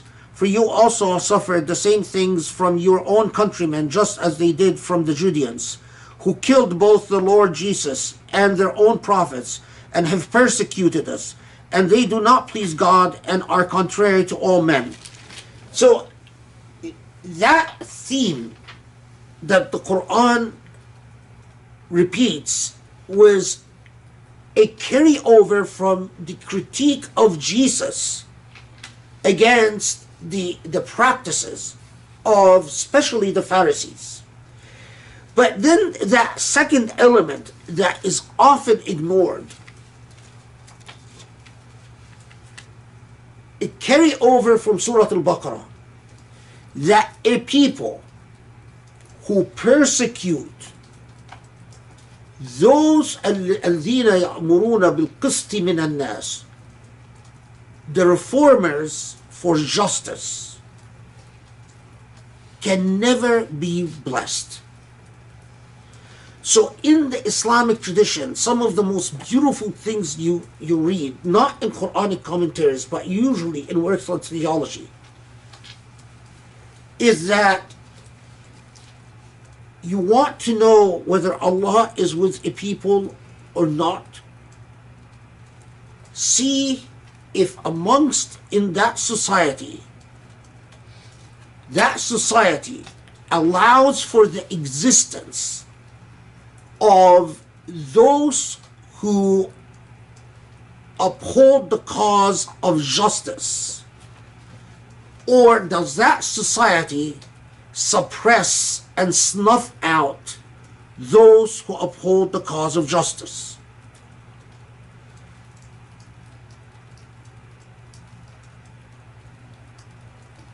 That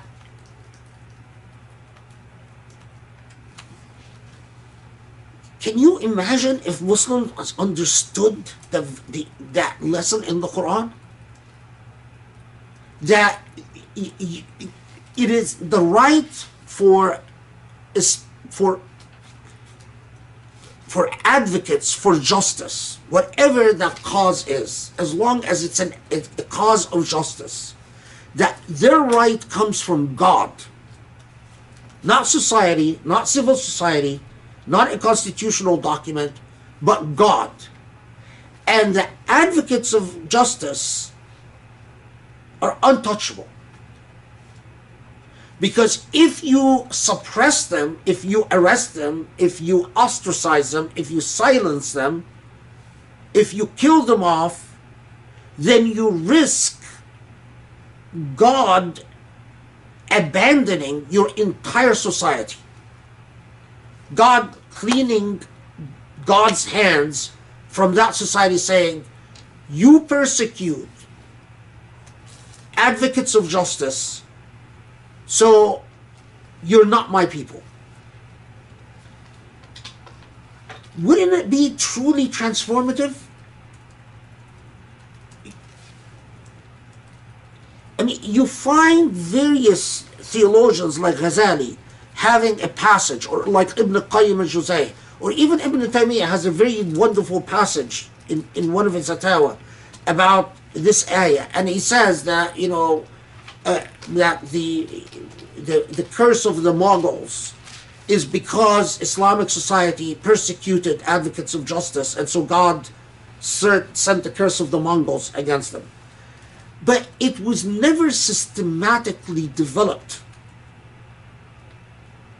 as a central organizing point in Muslim social structures.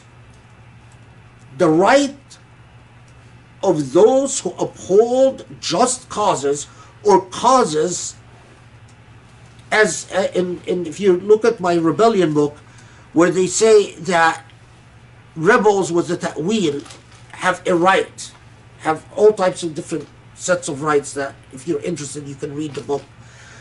And they say a ta'wil is an interpretation, and if it's a claim of having suffered an injustice as a legal matter, that is considered a ta'wil, considered an interpretation. But it is never systematically developed. You can't blame pre-modern Muslims for not doing it, but you can definitely blame modern Muslims for being oblivious towards it.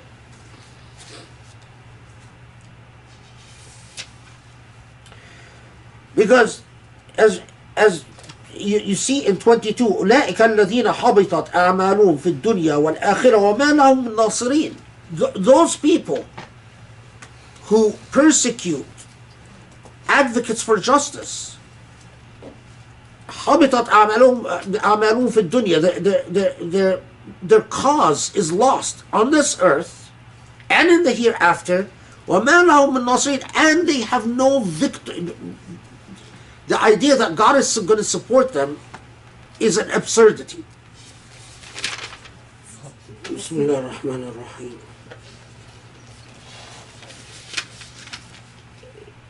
You know, of course, remarkably, there are numerous ahadith where the Prophet ﷺ comments about ayah 20, the ayahs 21 and 22, saying that أشد الناس عذابا يوم القيامة الذين يقتلون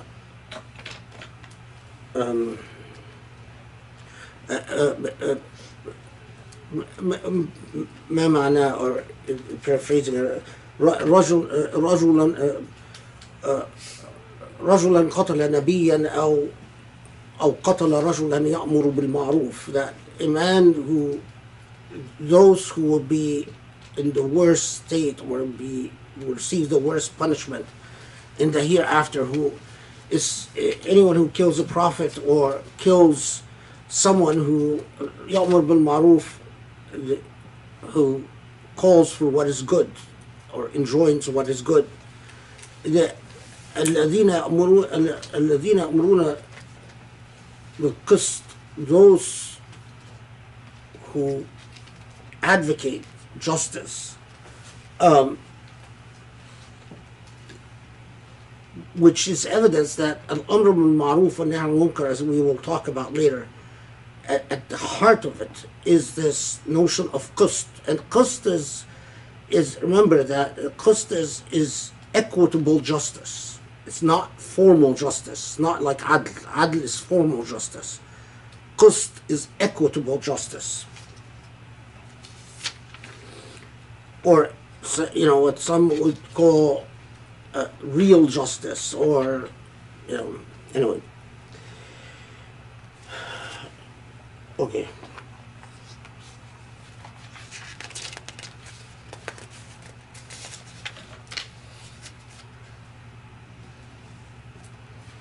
So, ألم ترى الذين أوتوا نصيبا من الكتاب يدعون إلى كتاب الله ليحكم بينهم ثم يتولى فريقا منهم وهم معرضون. This is 23.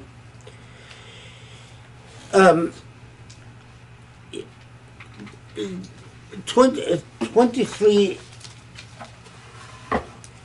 Muhammad Asad translates, "Art thou not aware of those who have been granted their share of revelation?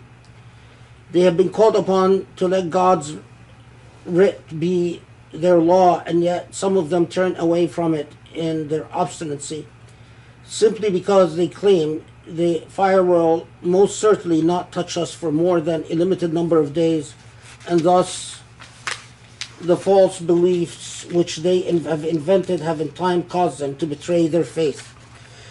There is in the traditions reports that say that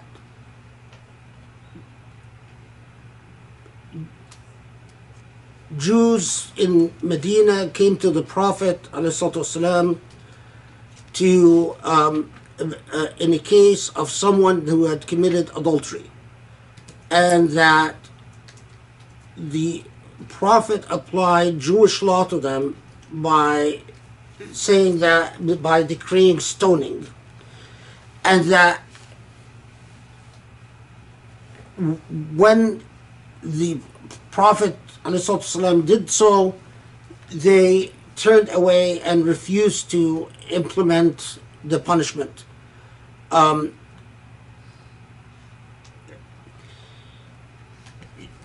There are, although Suyuti, among others, has defended that as an occasion for revelation, for many different reasons. I have very serious doubts. I have very serious doubts about all the traditions in which Jewish disputants come to the Prophet and say,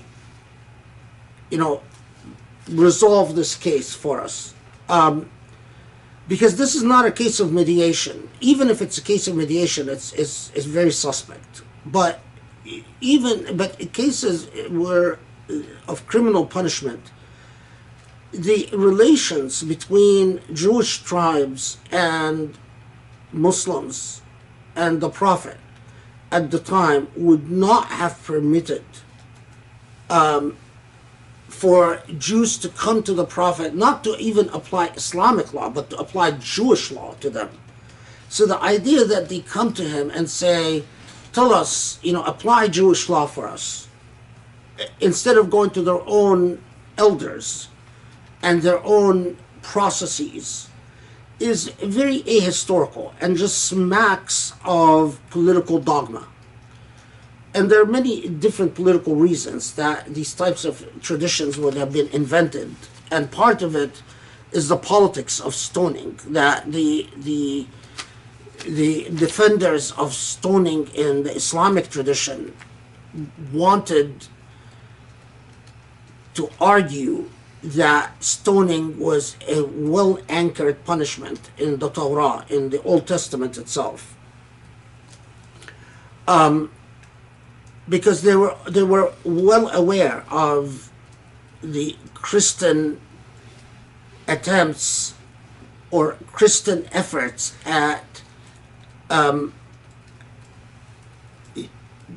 deconstructing stoning as most criminal punishments, and saying that it was abrogated by Jesus and so on.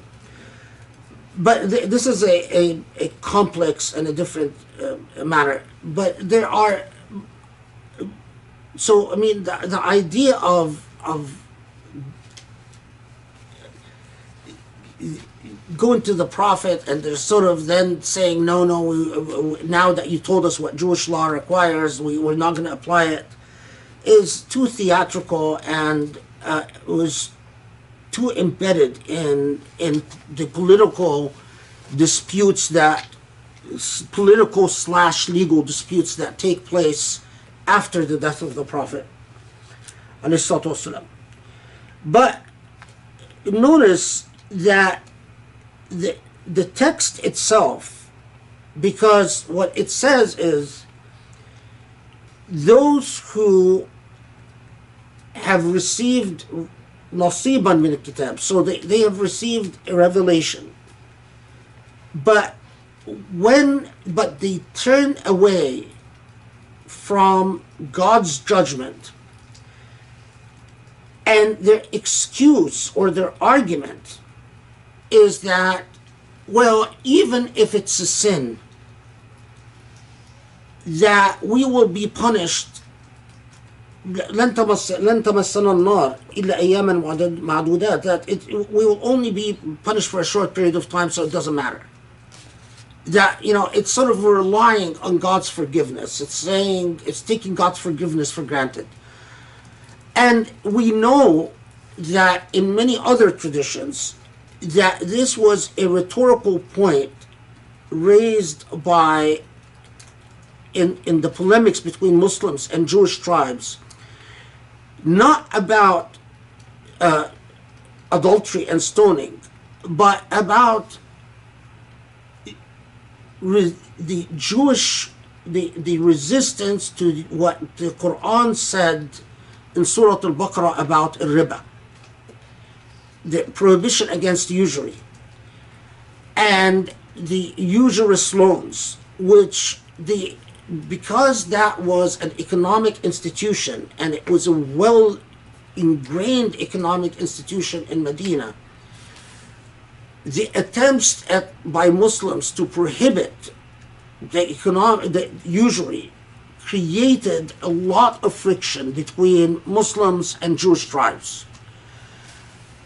Part of it was sort of a legal argument that Jewish tribes argued that you don't have jurisdiction to prohibit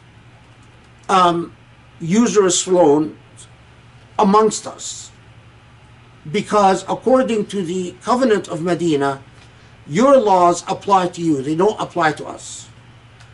Muslims objected that the economic infrastructure between Jews and Muslims were too intertwined. And so to say, well, we prohibit usury among Muslims but not among Jewish tribes, it's form over substance, because in reality most of your customers are non-Jewish. All the people that you actually lend money out to on the basis of usury. And there were a couple other economically based disputes like that. And I think that these verses refer to this, because part of the argument is minimizing the sins. It tied into another thing that Ali Imran will deal with later, that in Jewish law, especially Jewish Karaite law, which was the form of Jewish law in effect in most of Medina, the Karaite sect, was that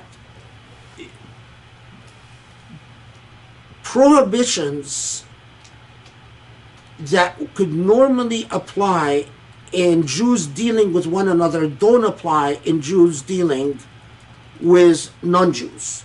And this especially apply to economic issues or financial issues, contractual issues.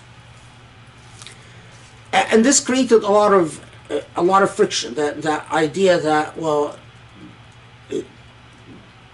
Jewish law, when it comes to Gentiles, it's normal prohibitions of Jewish law do not apply. That creates another level of friction. But the polemics that were reported were often part of the limits was sort of saying, well, we are, as the Quran itself says elsewhere, that نحن أحباب الله, that we are God's beloved, and God will not punish us. So even if it's a technical sin, we are too close to God to punish us. And it is clear from the text when that expression in 24, ذلك بأنهم قالوا لن تمسنا النار إلا أياما معدودات, then it's a reference to that polemic. And that polemic always had central to it were these economic transactional issues that arose. But of course, remember, everything that is in Ali Imran that is directed at Ahl Kitab is a warning to Muslims. So, as Zamakhshari says, as Al-Razi says, so that when Allah is pointing the finger and saying, أَلَمْ تَرَ إِلَى الَّذِينَ أُوتُوا نَصِيبًا مِنَ الكِّتَابِ يُدْعَوْنَ إِلَى كِتَابِ اللَّهِ لِيَحْكُمَ بَيْنَهُم, that those who receive the revelation, and then when it comes to God's book, to actually play a role in their life, their attitude is to say, well, God is most forgiving, don't worry about it. Applies with equal force to Muslims. And it should send chills down the spines of modern Muslims, because we can't find a better description of the attitude of so many modern Muslims to God's book than precisely that. I mean, among the pains of Ali Imran is that when you see what the Quran actually says about people of the book and its criticism of what they do, and then you realize that everything it said about the people of the book now applies with equal measure to Muslims, it's really terrifying. It's one of the things that makes Ali Imran a very heavy surah for me. It's like, okay, God, we're in trouble. 25, I don't have, I don't intend to do verse by verse, but it's very difficult in these Medinian surahs to skip and often you have to demonstrate the thematic unity in an incremental bit by bit way, which is a bit challenging. So look at now 26. قل اللهم مالك الملك تؤتي الملك من تشاء وتنزع الملك ممن تشاء وتعز من تشاء وتذل من تشاء بيدك الخير إنك على كل شيء قدير. You talk about ayat that are Kitab, Muhkamat and Kitab. This ayah, by the way, is the dhikr for Ali Imran. But it's the dhikr for so much of our lives. It's among the verses that is at the very heart of Kitab, the mother of the book.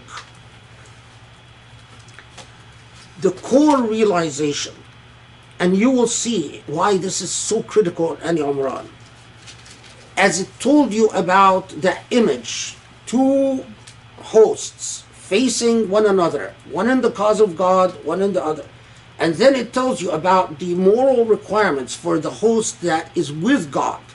And then tells you about what happens when a host, when a group that thinks it is with God has deviated from God.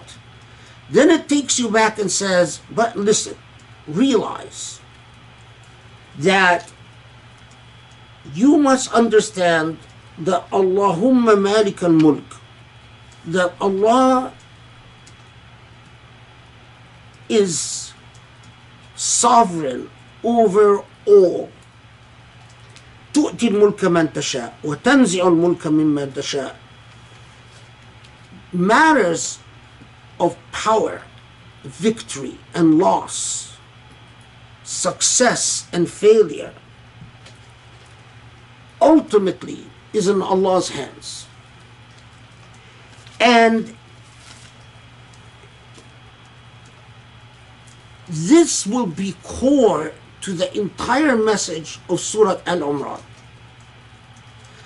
That you experience a test, as Al-Imran will show you. You experience a test, you experience a loss, you experience disappointment. But fundamentally, being the host that is on God's side is completely surrendering to the realization that it is all in Allah's hands. As Ali Imran itself tells the Prophet ﷺ, as we will see, لَيْسَ لَكَ مِنَ الْأَمْرِ شَيْءٍ. None of it is in your hands. And we'll come to that. That it directs, Allah tells the Prophet, it's not up to you. It's up to God. Now, this doesn't mean, as some have translated it into a message of passiveness and disinterest. Because, after all, it tells you that if you are a society that persecutes those who advocate for justice, and as Ali Imran itself will tell you, that what your moral value rests in the fact that you enjoin the good and forbid the evil. It will tell you that later. But here, it's the deeper wisdom in knowing that after you try your very best and you experience loss and you experience disappointment, you fully understand that it is not about who is the richest, who has the most powerful army. It is not about who is the most popular. It is not about all the material things. A deep belief that Allah is the orchestrator, the engineer of history. A point that is raised by several, among them Al-Razi and Ghazali and Ibn Arabi, between the Prophet Ibrahim and the Prophet Musa والسلام, is 1,000 years or more. And between Musa and Isa is, by some say 1,300 years, some say 14, some say 1,500 years, but it's centuries. Imagine all the people that lived between Musa and Isa. At any point you come in the consciousness of the lifespan of a human being, and what unfolds or what transpires in the world, is not even within the realm of imagination.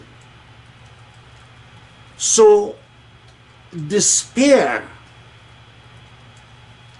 and defeat is irrational if you have belief. And this is core to the message of Surah Al-Imran, as we will see. قُلِ اللَّهُمَّ مَالِكِ الْمُلْكِ تُؤْتِي الْمُلْكَ مَنْ تَشَاءُ. You give power to whoever you want. وَتَنْزِعُ الْمُلْكَ مِمَّنْ تَشَاءُ. And you take away power from whoever you want. وَتُعِزُّ مَنْ تَشَاءُ. And you elevate whoever you want. وَتُذِلُّ مَنْ تَشَاءُ. And you degrade whoever you want. بِيَدِكَ الْخَيْرِ. In all of this, the only source of true goodness is you. إِنَّكَ عَلَى كُلِّ شَيْءٍ قَدِيرٌ. This, when you reflect on this and you supplicate this, you recite this as a form of supplication, you start understanding the meaning of Islam.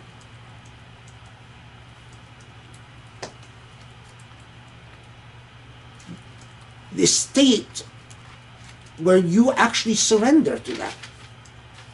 Yeah, I do what I can, I do my best, I want this, I don't want that, but ultimately this world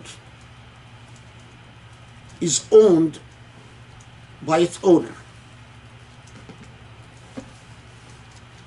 It's spoken for. It's a done.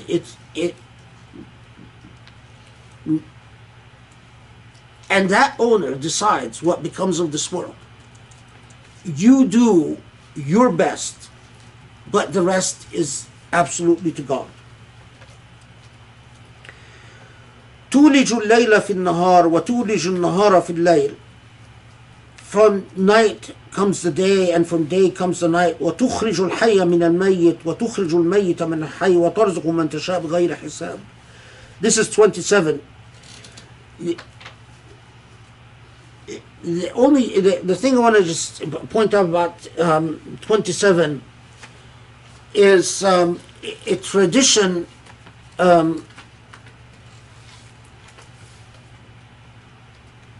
attributed to the Prophet, in which the Prophet uses تخرج الحي من الميت وتخرج الميت من الحي, that the dead from the living and the living from the dead. The Prophet ﷺ is reported to have, he saw a woman in Medina that he didn't recognize, and he said, who is this woman? And they told him, this is Khalida bint al-Aswad, and Khalida bint al-Aswad bint Yaghuth. Anyway, and she had converted to Islam, and Khalida bint al-Aswad was sort of known and I think that's why probably the Prophet sort of couldn't believe his eyes, because she was known as someone who was rather intense or fanatic in her hate of Muslims. And there, behold, she had converted to Islam, and she was now living in Medina. And the Prophet ﷺ commented on this by saying, Subhanallah, تخرج الحي من الميت وتخرج الميت من الحي. Subhanallah, Allah brings the living from the dead and the dead from the living. And the reason that several traditions like this become very important, especially in the Sufi tradition, where always reading references in the Quran of bringing the life from the dead as a reference to spiritual life. In the Sufi perspective, those who are oblivious, those who are spiritually dead, are in reality dead. And the sort of far more important than technical life is life where your consciousness opens up to what the truth is. This is just as a side note, although I'm not focusing on the Sufi approach in Ali Imran for many different reasons. Okay, what time is it?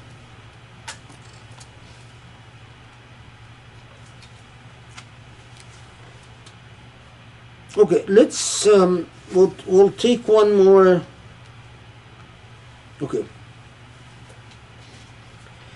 So then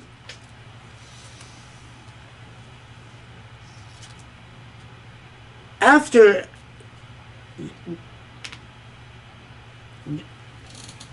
لا يتخذ المؤمنون الكافرين أولياء من دون المؤمنين ومن يفعل ذلك فليس من الله في شيء إلا أن تتقوا منهم تقاه ويحذركم الله نفسه وإلى الله المصير. Now,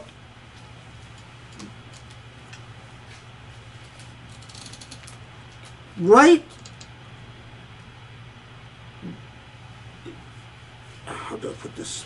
Well, first let me read the translation, maybe that will help. Okay, so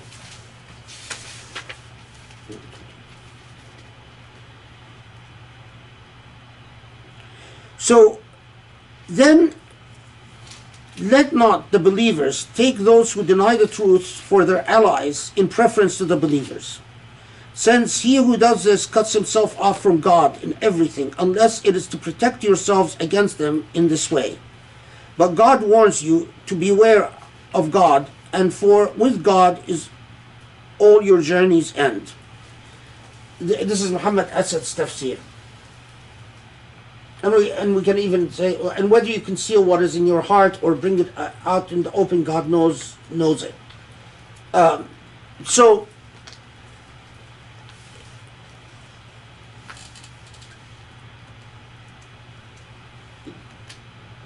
then the Quran starts. The Al Imran will circle back to the two hosts, but keep in your mental image these two parties, and it's like the Quran is unpacking that party that says it is with God, fighting in God's side, all the nuances of the pitfalls that this party might fall into. And after this grand constitutional principles, Ali Imran sort of focuses in like a camera coming for a close-up and says, in this, in recognizing God's complete sovereignty, when it comes to the microdynamics, God knows that there are those of you who fail. And the failure is that some continue to have as their authoritative frame of reference not God, Malik al-Mulk, but the perceived approval or disapproval of non-Muslims.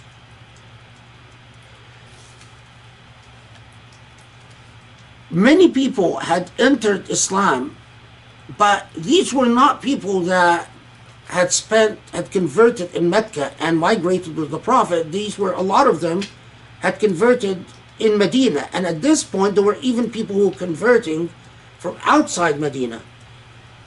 But the idea that their loyalty and their standards and their ethics and their morality should be God-centered was alien. And they continued to struggle because they did business. Some of them lived among non-Muslims, some of them lived among Muslims, but continued to do business and to socialize with non-Muslims, their sense of validation continued to come from their non-Muslim relations. And the danger here is that if you are not sufficiently conscious,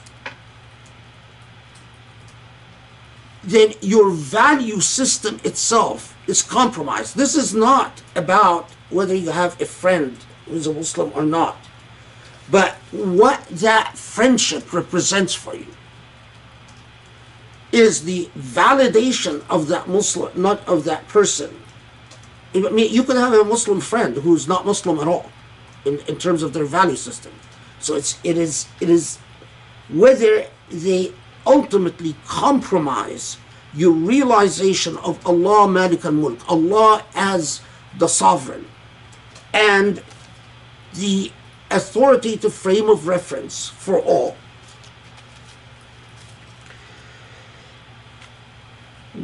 There are reports that say that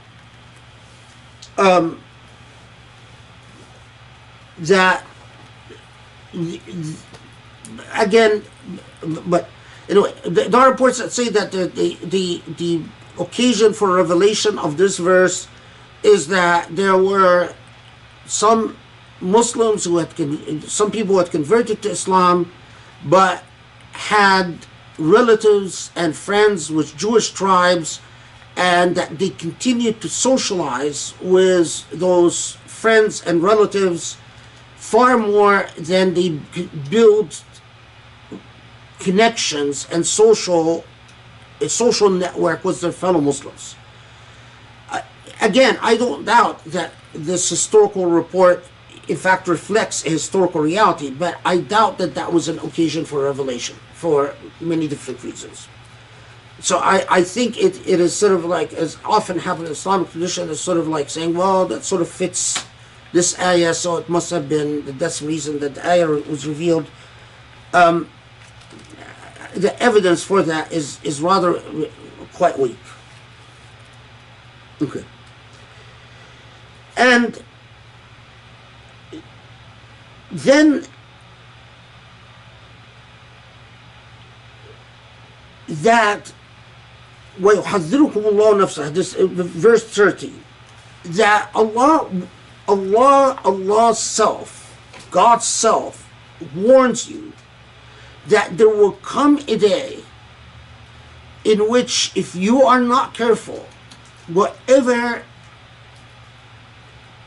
bad you've committed, there will come a day where you will wish wholeheartedly that you had lived a more conscientious life. That, as verse 30 said, تود لو أن بينها وبينه أمدا بعيد, that it will wish as if it was just never has been. Then 31, قل إن كنتم تحبون الله فاتبعوني يحببكم الله ويغفر لكم ذنوبكم والله غفور رحيم. So 31, as is clear from the language, but the context is that one, so the polemics between Muslims and non-Muslims is among the Jewish groups or the Jewish tribes would claim that they have a favored position with God and they are beloved by God. And among some of the polemics with Christians who claimed that they love God and God loves them, but a proclamation based not on ethical performance, not on an actual conduct. So some of the stories we have, for instance, is that a tribe that comes to see the prophet or visit the prophet, and they start arguing with Muslims that, well, we know that we love God and that God loves us back. And then Salman al-Farisi says, I know these group of priests because I served under them, and they used to steal donations and they used to hoard the donations of the poor and basically use them to enrich themselves. Again, I believe that report did take place, but I don't believe that it was necessarily the occasion for revelation, as some have claimed. But the point is that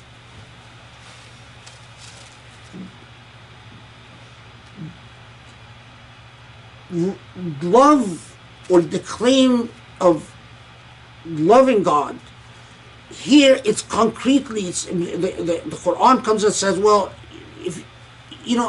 if it is a real love for God that you seek, then this path is the true path. And this is, by the way, something that the Sufis emphasize. This path is the true path that leads to a real loving relationship with God. It is a path of not a proclaimed love on the basis of that God just loves us and sacrificed for us and that's it, or a privileged people that God has chosen, or some other status, but an actual ethical course, an actual ethical methodology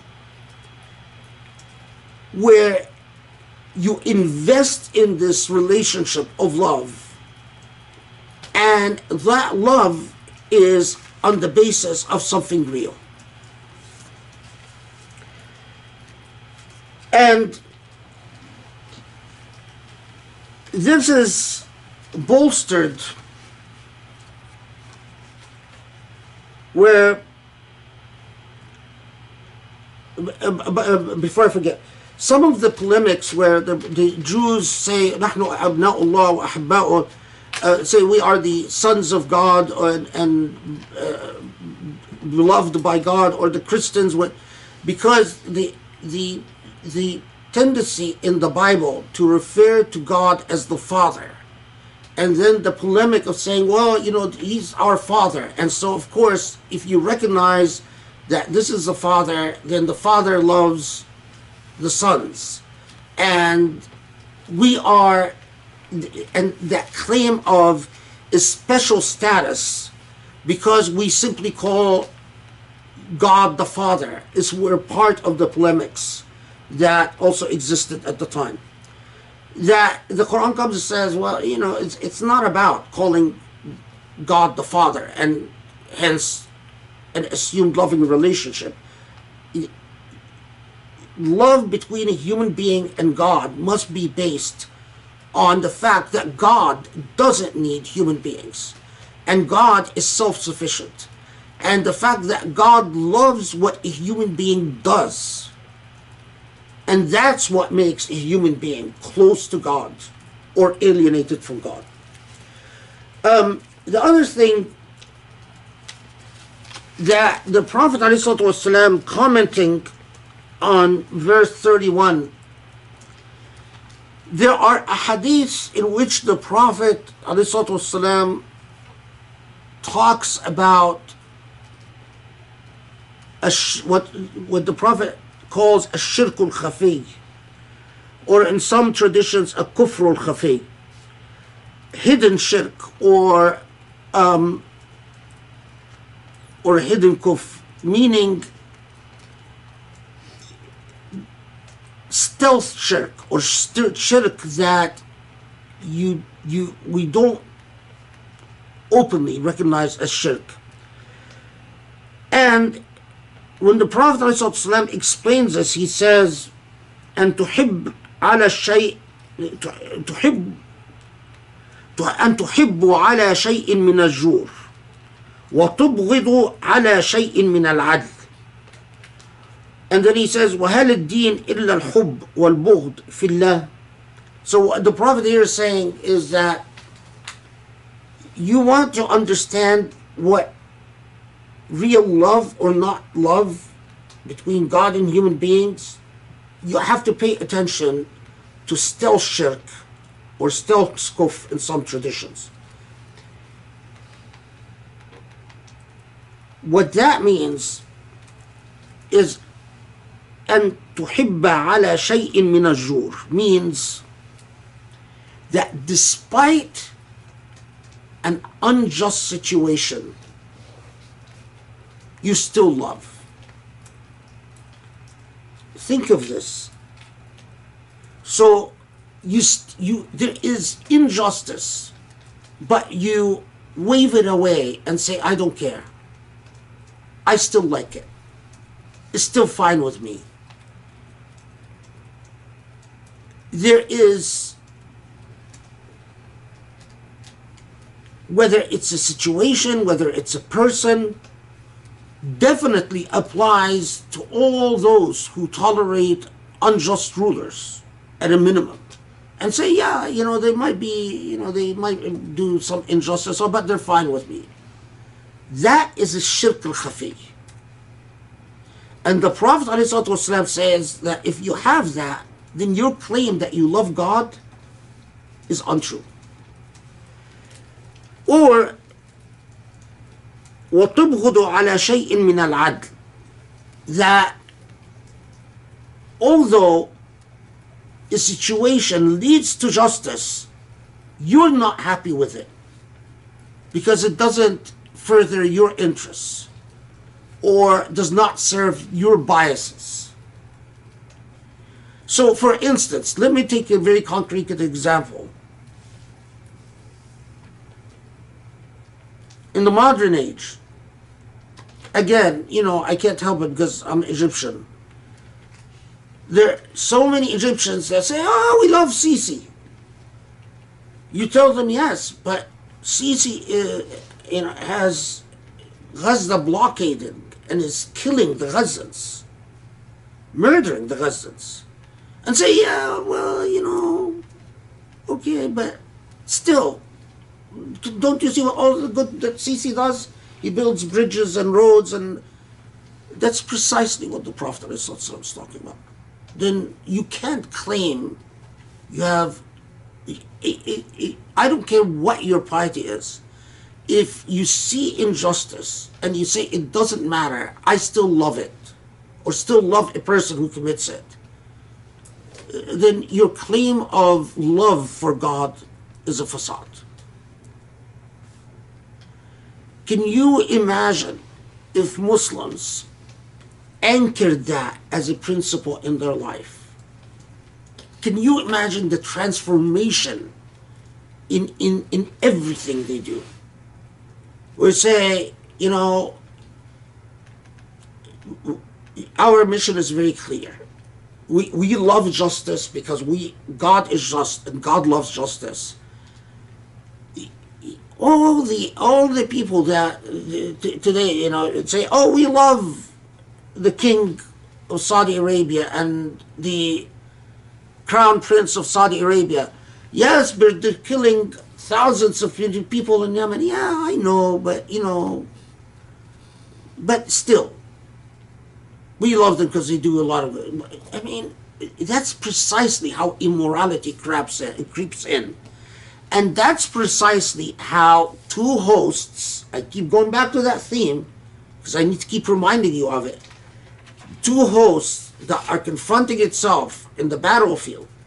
One that claims to be fighting in God's cause and one that claims one is not.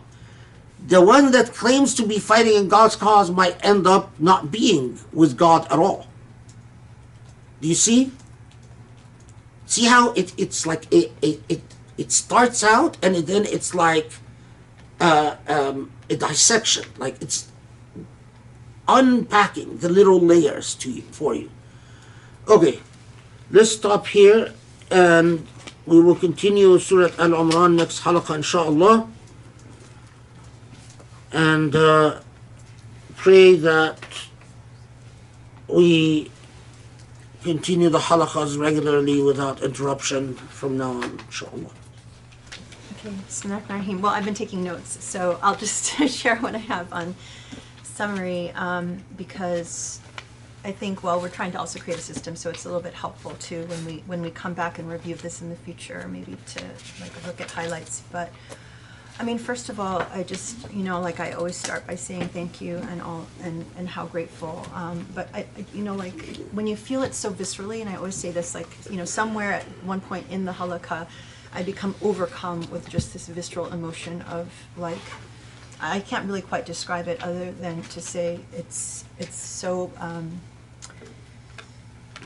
like you feel truth, and you feel something opening. In the past I've said it's like shackles getting undone. But what struck me today is like, we haven't been in a halakha for 2 weeks, and when we're back in this and we get to experience it and be in it and just lose ourselves in it, you are reminded of what happens when you take 2 weeks off and you don't study God. You feel like, at least I feel like, the voice of God has been silenced in our life. Like I've always believed, like, okay, like the idea just conceptually, okay, Quran is, God's words to you, God's voice to you. But, and so you have the choice every day. You can wake up and you can open it and have God talk to you. But this is different too with Project Illumine, because now I feel like we actually understand it much better. Before it was just you open the book and you read it and maybe you understand it, maybe you don't. Some of it kind of hits you and some of it doesn't. But this engagement, you feel like, oh my God, we've been, when you silence the voice of God, or you don't have the voice of God like this with you for 2 weeks, you feel the difference. And so again, it just underscores how grateful I am that we can be here together and learn from you, and learn in this way. So alhamdulillah for like taking it away to appreciate what we have. So in terms of just key takeaways, I thought the whole idea of understanding the idea of al-Kitab, the mother of the Kitab, and just that the heart and soul of the book and the dynamic that took place of someone understanding what's clear versus what is ambiguous or allegorical, and then the human tendency to say, okay, I can't articulate the clarity of this, so I'm going to revert to the clarity of things like inheritance and the rules of divorce as being the heart of the Quran. Is such a powerful understanding of like, how did we end up where we are today? Because when people talk about Islam and what is Islam, they talk about, oh, it's hudud punishments, or it's, the rules of this or the rules of that.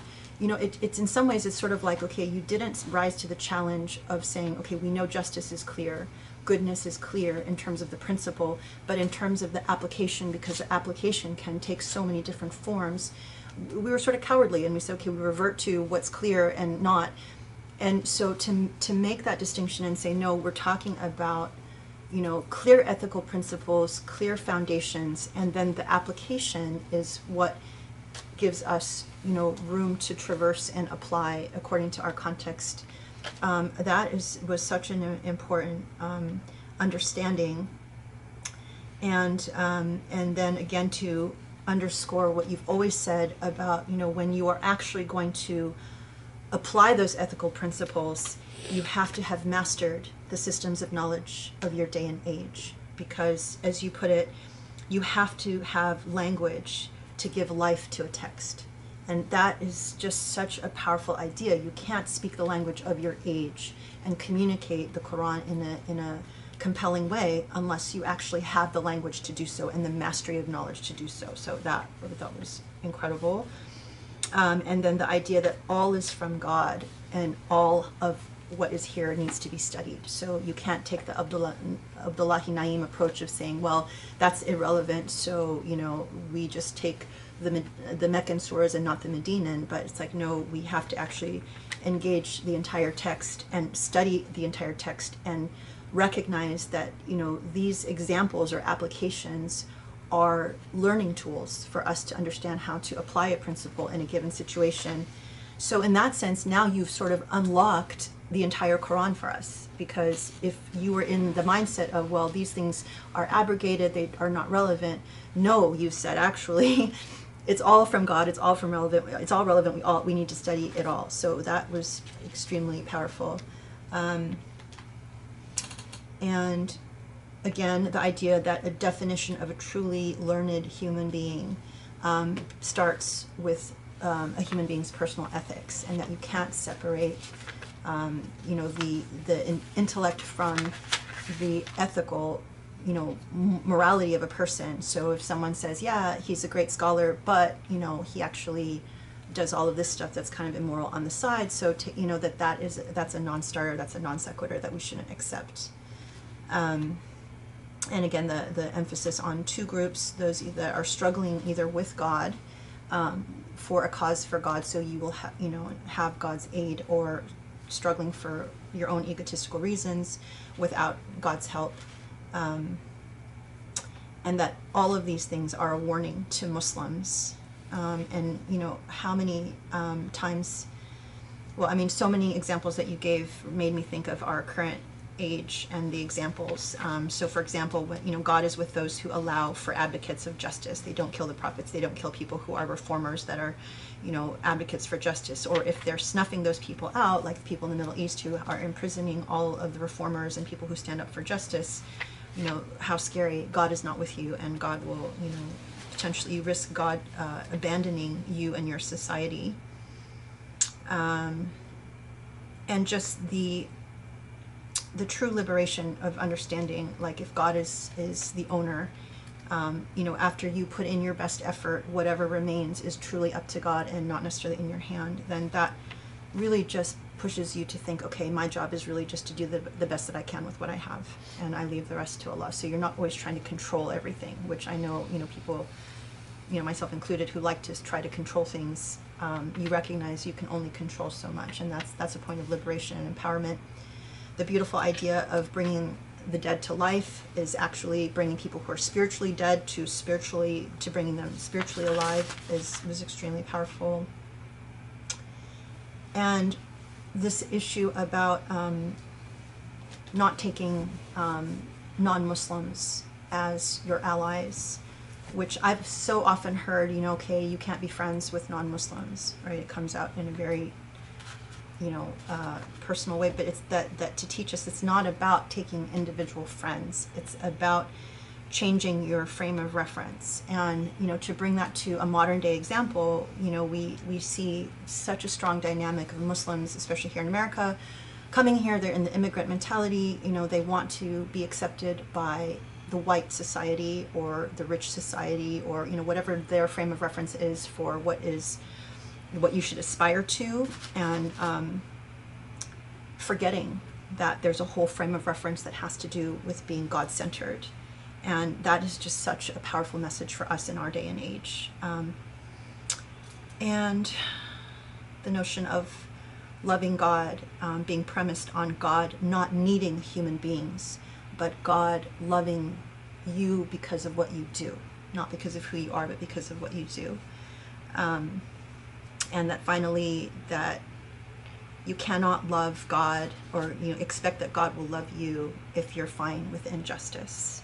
And so this surah, which we only covered, I don't know how many ayat, or how many verses, but there's just so much that is so transformative and so relevant for our age. And I'm just so grateful to be back here learning, and I'm so excited for however many more days we have of Imran. So if Baqarah was 13, I don't know how many that means for Imran. 10? I don't know. But alhamdulillah, thank you so much for everything, and for letting us, learn a side of the Quran that we obviously haven't found anywhere else. At least I haven't. So I'm so grateful.